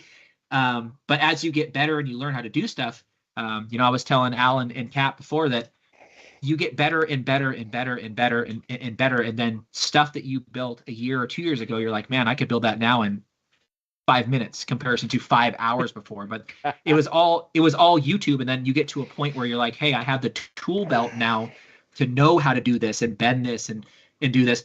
But like I told Al and Cap, I mean, people can build stuff all day long inside CAD and it could look cool. They can be like, I got a picture of it. But actually being able to print it and make it a way that it doesn't take 1,000 hours to put together is a completely different thing. So me, yeah, it was just YouTube until I felt like I had the tools to do what I wanted to do. And now I just needed to find efficient and correct ways to do it. I still feel like right now I can build a lot of cool stuff, but am I building it the industrial standard way that a real CAD developer would do it?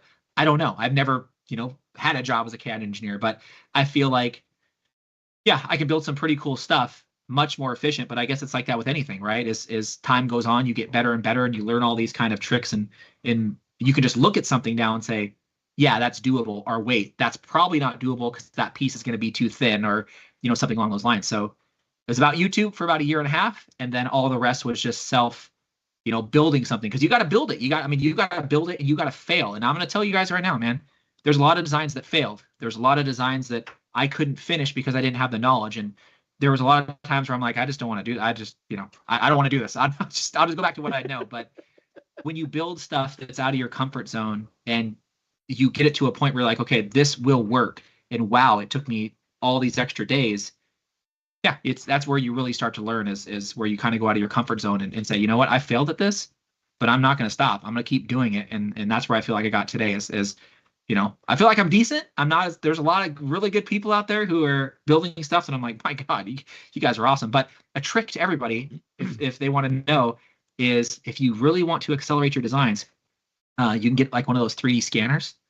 And it really helps you. I get that some of them are costly, but you can 3D scan something and you can pretty much mold around it. And so that your first iteration of a shell or a front is very, very close. Some people want to do it with calipers and things like that, which that's great. But anything that is very complex, if you can 3D scan it, your first iteration is so much more better than a first iteration, depending on what it is. It's so much better of a first iteration of something you did with calipers, to where you're like, okay, I just saved myself 3 days and $10 worth of filament. Now you're like so much more ahead. So it's something that not a lot of people talk about, but it is something that would 100%, if you are into CAD, probably don't start with a scanner, but get a scanner over time, and then you could do some stuff that's very complex, and you can learn the molding of things and have those iterations, like days in it. You can have, instead of just doing it from scratch, you can have like save yourself 4 or 5 days. But that's how I got into it, and I love it, man. I just love building and designing stuff, and if I can make stuff, cool. It's exactly what you touched upon is what we say all the time. Well, it's like with like mine, like as much as people like the way I paint stuff, I still think there's some people out there that are so much better than I do, and it's like, all right, you like this, great. And it's the same thing like with CAD design, like anything new.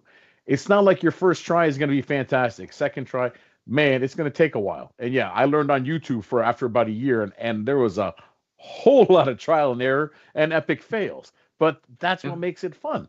With Cap, with his minigun, like, does everyone think that Tier was I'm making a minigun today, and then magically 2 days later Tier happened? I'm sure there was screaming, cursing, tears, wondering why I'm going to do something, and then probably breaking stuff until he came to it. But it's just that persistent, the not being afraid to fail. Because when you fail, you learn from it, and then you can move on forward. And instead of just hoping you get it right the first time, and if you fail once, you're stopping, you know what then? You got to reevaluate your whole life, man, because you're going to have many, many more problems if you're that afraid to fail. Don't be afraid to fail. It is the best learning device. No, I 100% agree. I prefer to just get it right the first time. I don't know what you're talking about. Hey, sometimes you get lucky. Sometimes you get lucky when it comes to designs, and you get it you get it you get it really close the first time, and then you just add one tweak. But there's other times, like I said, a lot of things where it just miserably failed, and I'm like, okay, well, I'll just keep moving on. It is what it is, and just keep pushing, and you'll get there. You'll get there with your designs if you just keep pushing. Yeah. See, like both you and both Eric also, you guys are both great examples of self-taught CAD. Don't think like just because you don't know how to do it, neither of you went to school for it, and neither of you are young men either. So don't pull the old card like I do. It's like if you want it, you can make it happen. Go ahead, Cap. What you got, brother?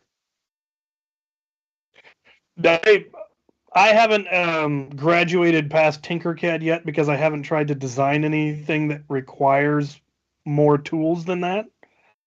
I think the most complex thing I've designed was an adapter to allow me to connect a larger tank to an out-of-darts proton pack. To their agitator, their tank only holds 400 rounds, which is insufficient for my needs. And so I got larger tanks, but I needed to be able to have them fit onto the out-of-darts thing. And so I had to reverse engineer their coupler, which I never did get it to lock properly. But I also needed it to mold to the bottom of the tanks that I had. And before that, I'd spent many years, being very good at not knowing how to CAD. I did all of my development in my slicer. That's amazing. which That's the amazing. slicer that I use, I don't know if it has more tools than most, but it does have, it can cut it at layers of either, any of the 3 axes or whatever axes you want to draw. It can scale things up and down in any of the axes as necessary, and you can rotate things.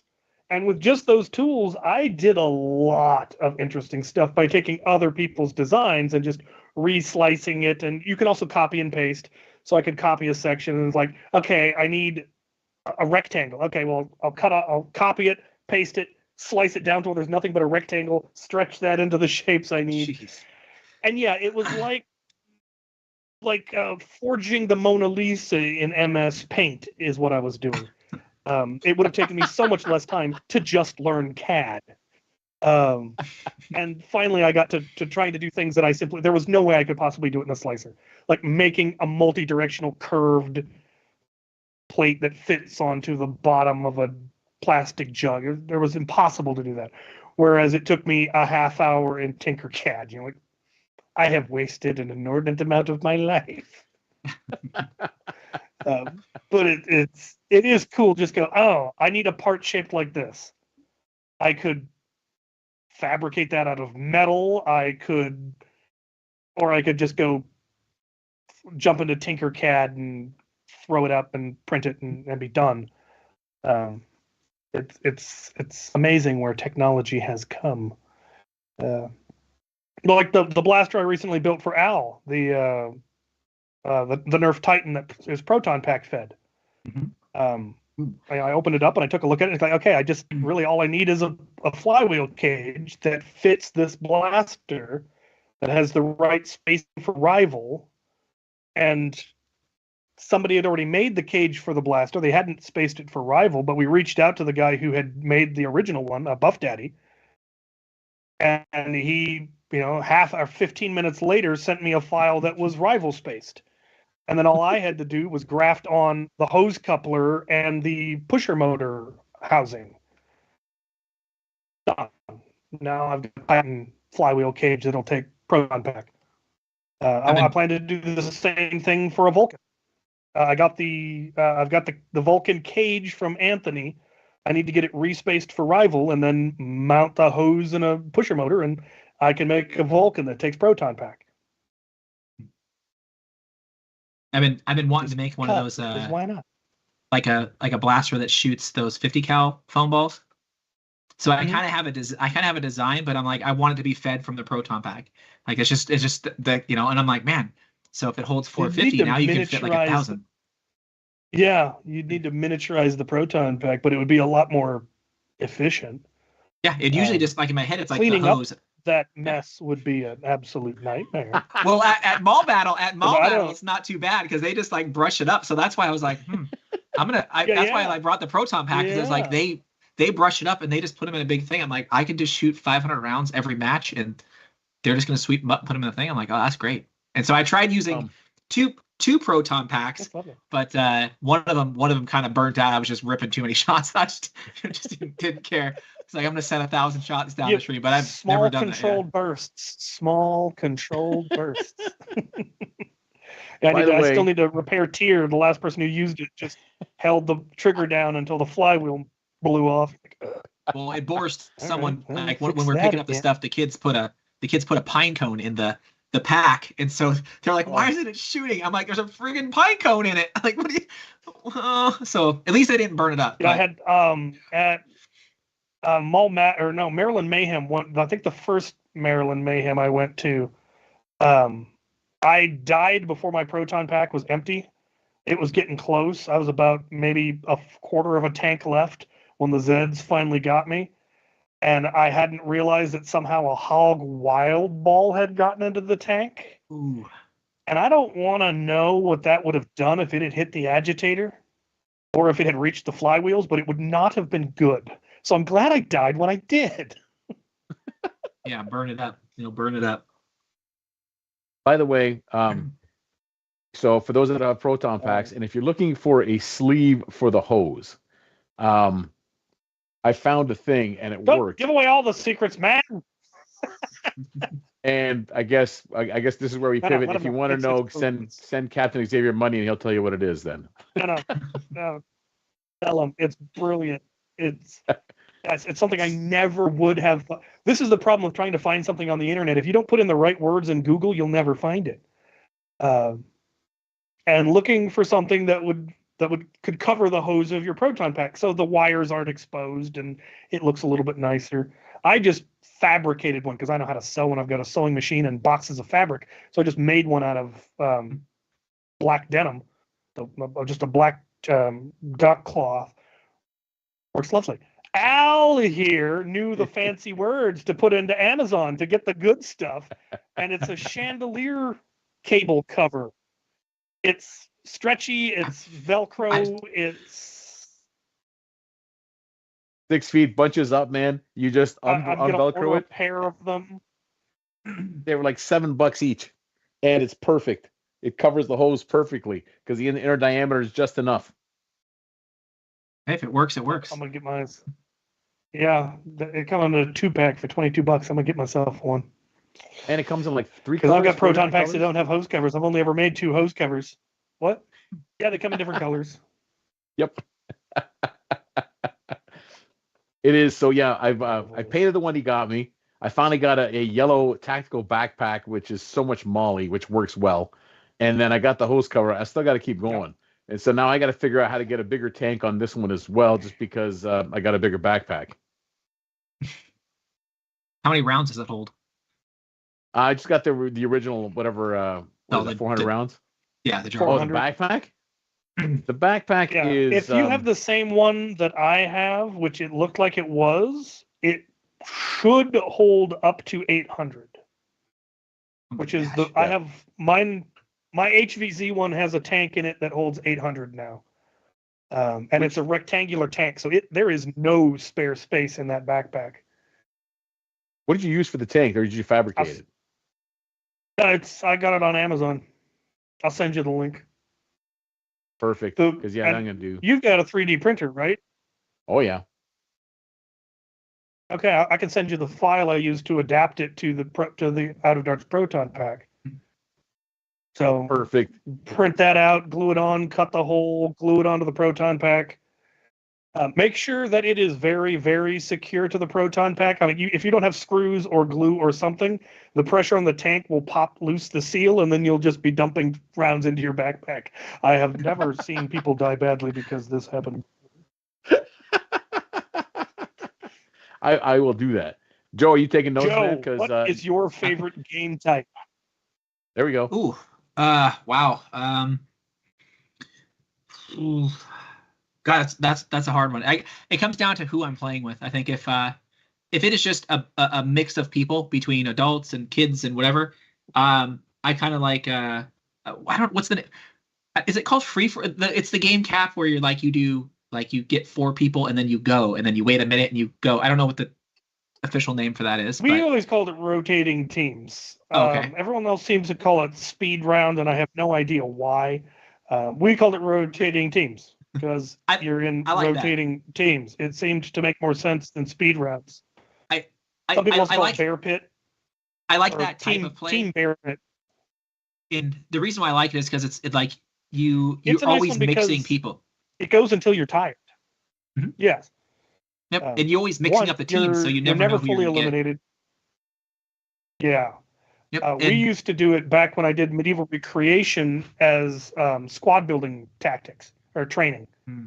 So you're going in with you're going to have 3 shieldmen and a pole arm, or you're going to have 2 pole arms and 2 shields, or you're going to have 3 shields and an archer, or whatever. And it teaches you, okay, if we were broken off in the battle and we got separated, or the rest of the army's down, what can we do with this? And it taught my non-NCOs and my non-officers how to operate in small squads, and it worked really, really well. But it also was great in something like this because, you never know who you're going to end up with. Sometimes you get a really good team and you do great, and other times you end up with 3 kids who don't clear the spawn zone and just get tagged by the next team coming in. Sometimes you end up on Joe's team when you go hide in a corner and just camp there for the entire day until some mook with a beard sends everyone over there to murder you. Yeah, I was gonna say there's no that. objective other than just tag other people and survive as long as you can. When you're tired, you just step out. You're done. You need to take a break. You need to reload. Okay, then just go respawn and go back in. I do love HVZ too. Don't get me wrong. I do love can't go wrong with HVZ.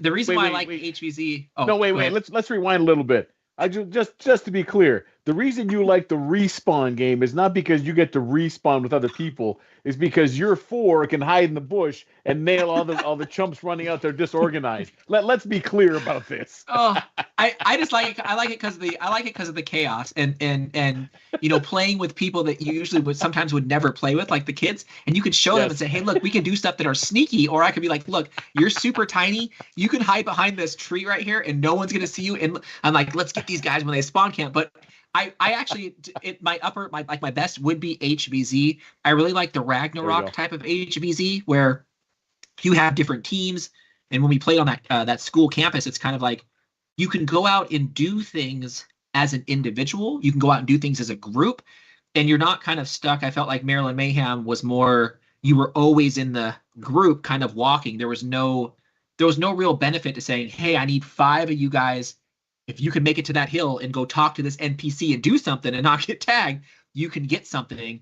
And I felt like with Rag, it was more that you can go out and be with the group. But I just love being out there and seeing like a lot of the people that you play with all the time, and they're like, oh, there's XFox, we're gonna get him. And I love being aggressive. I love making moves. I love being that guy that's like, oh man, that XFox, like he's just. And you have got to all madness. Yeah, he's got to get out there and do it. So HVZ is really fun too.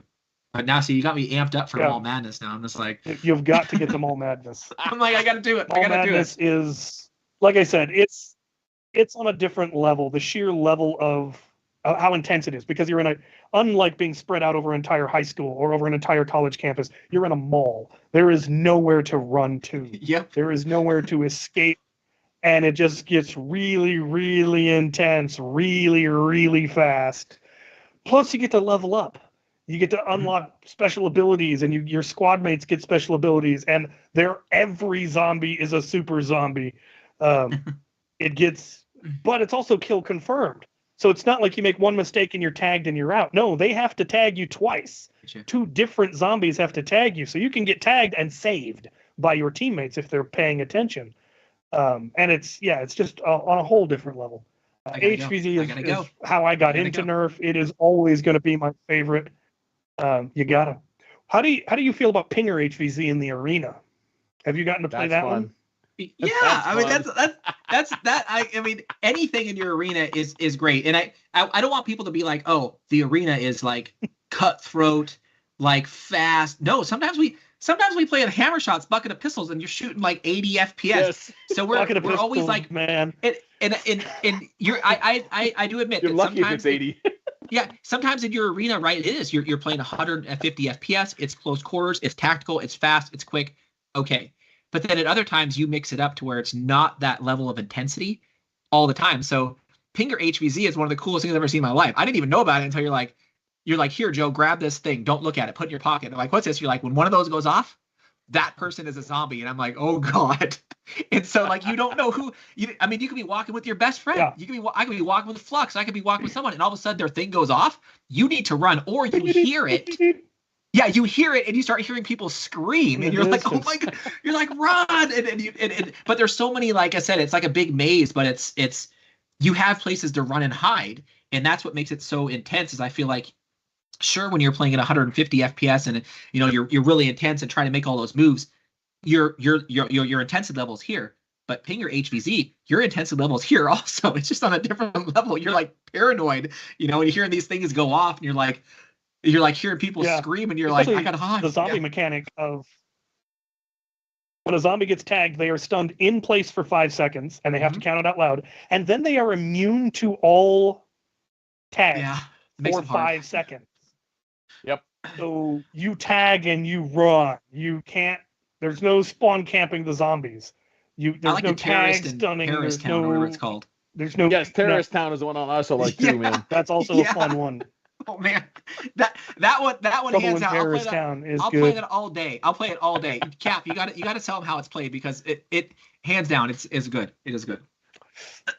So if any of you who haven't played Trouble in Terrorist Town, I'm not an expert in it, but everyone gets in a circle. You all randomly draw from a hat, and we use rival balls, and most of them are going to be, let's say, red, and that means you're just a regular person.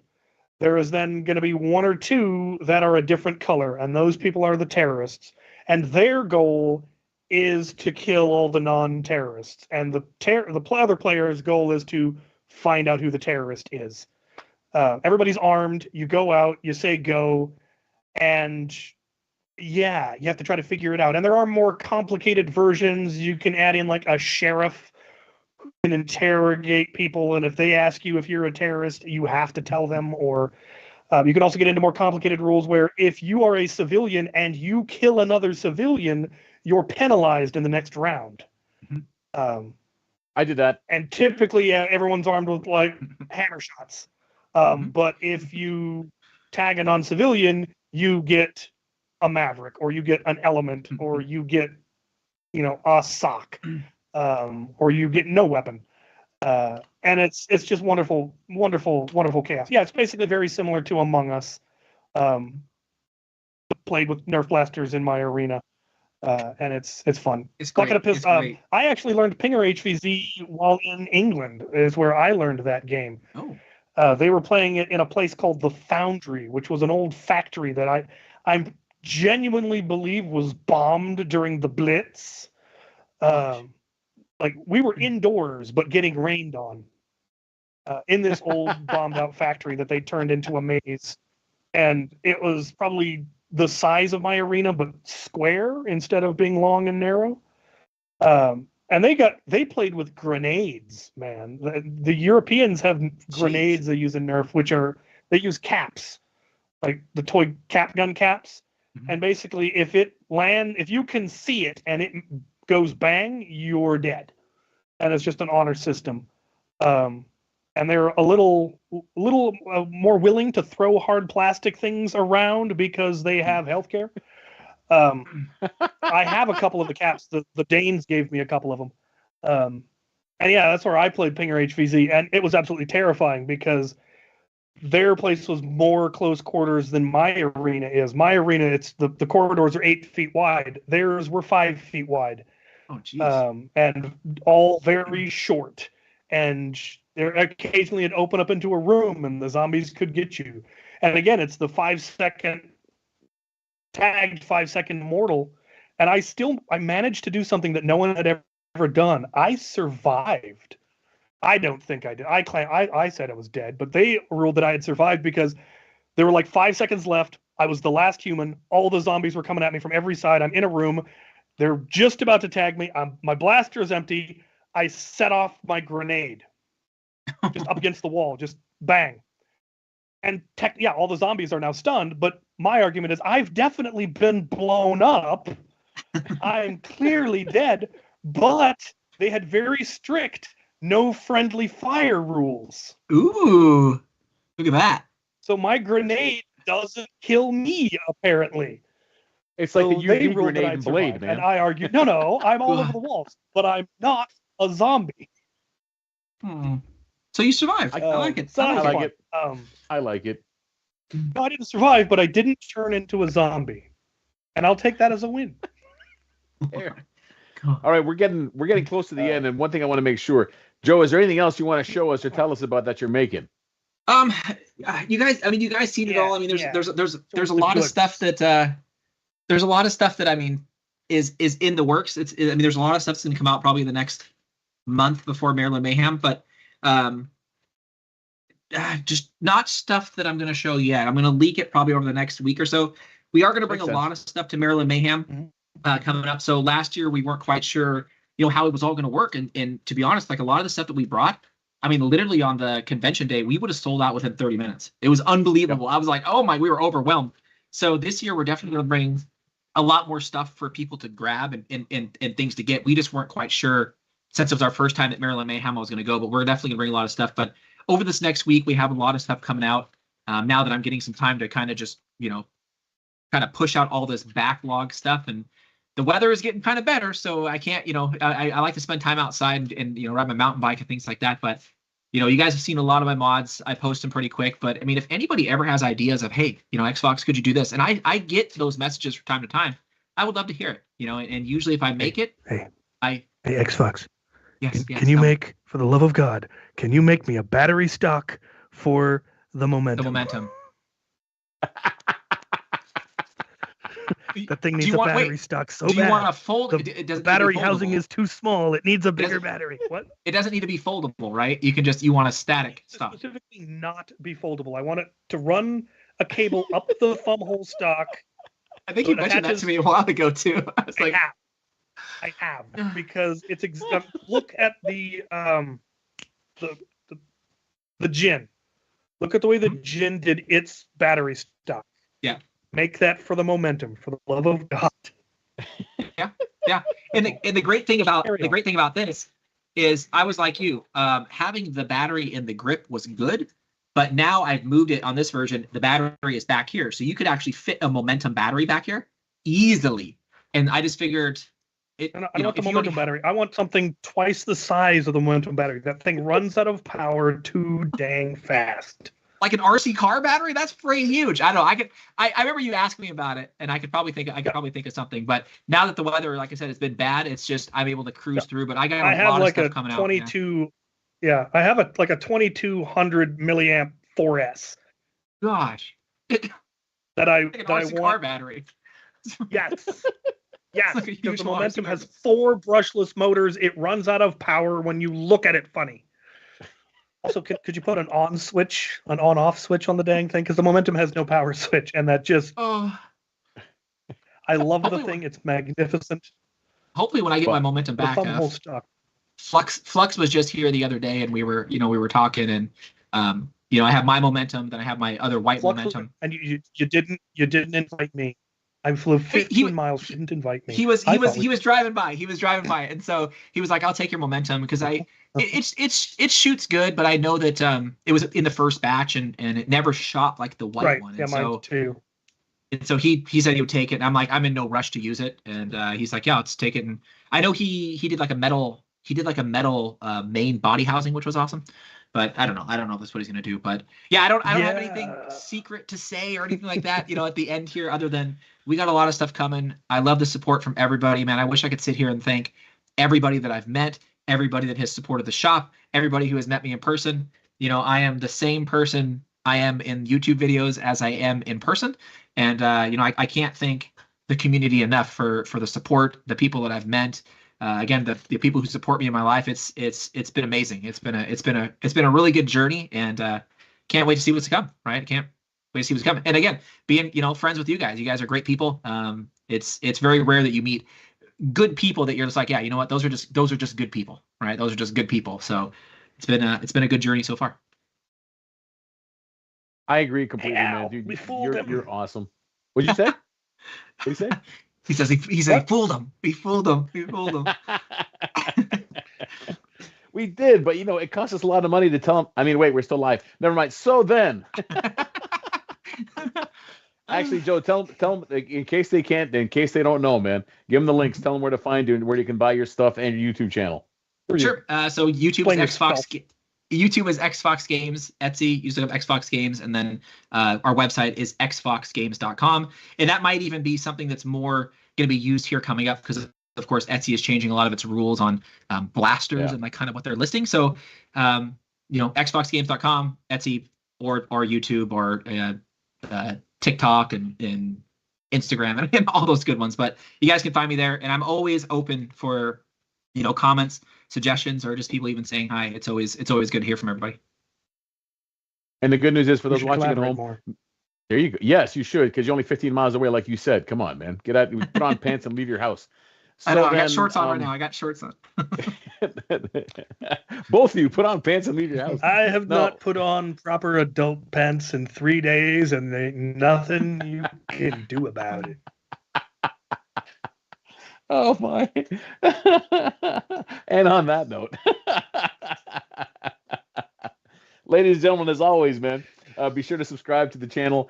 Be sure to like and share as always we do. Next Wednesday will be the Foam Zone with Andrew, aka Foam Zone. Dart Sweep. the foam zone. And then the following after that, it will be again, Get Off My Lawn again with myself and Captain Xavier. Although it might be just with Captain Xavier. I might be busy, but we'll figure it out. Who knows? Maybe we'll just grab Joe and have the two of them continue. But we got some time to figure that out. By then I will have fiber. We could like live stream from the range at that point. Ooh. So that might be an option. We'll talk about it. So not the next show. If you guys live close enough and you get Flux out there, just or a bunch of you out there, just a live stream from the range and have some fun. All right, we'll figure it out. Yeah, I've been. Oh, they told us that we weren't going to get fiber until 2027, and then the mayor got a grant, and so I have the fiber box on the side of my house. I'm just waiting for the technician to bring me the flipping router. He'll be here next Wednesday. So by the following Wednesday, I will have good internet, and I plan to stream stuff. Oh, that's like going to be crazy. Eventually, instead of whenever I rewire a blaster, I will get my shop wired for streaming, and rather than making a video, I will stream rewiring a blaster. I will. Yep. All right, today I'm going to build another Strife. Tell to Al because he wants to buy another modded Strife, and I'll just. See, this is awesome. This is what we do. We do great things, man. All right. On that note, ladies and gentlemen, man, be safe, have fun as always. We always love having you. Thanks again to Joe from XFox for being on. I think that's all I got. So just remember, be safe, have fun. Get off my lawn. Get off it. Off the lawn. Okay.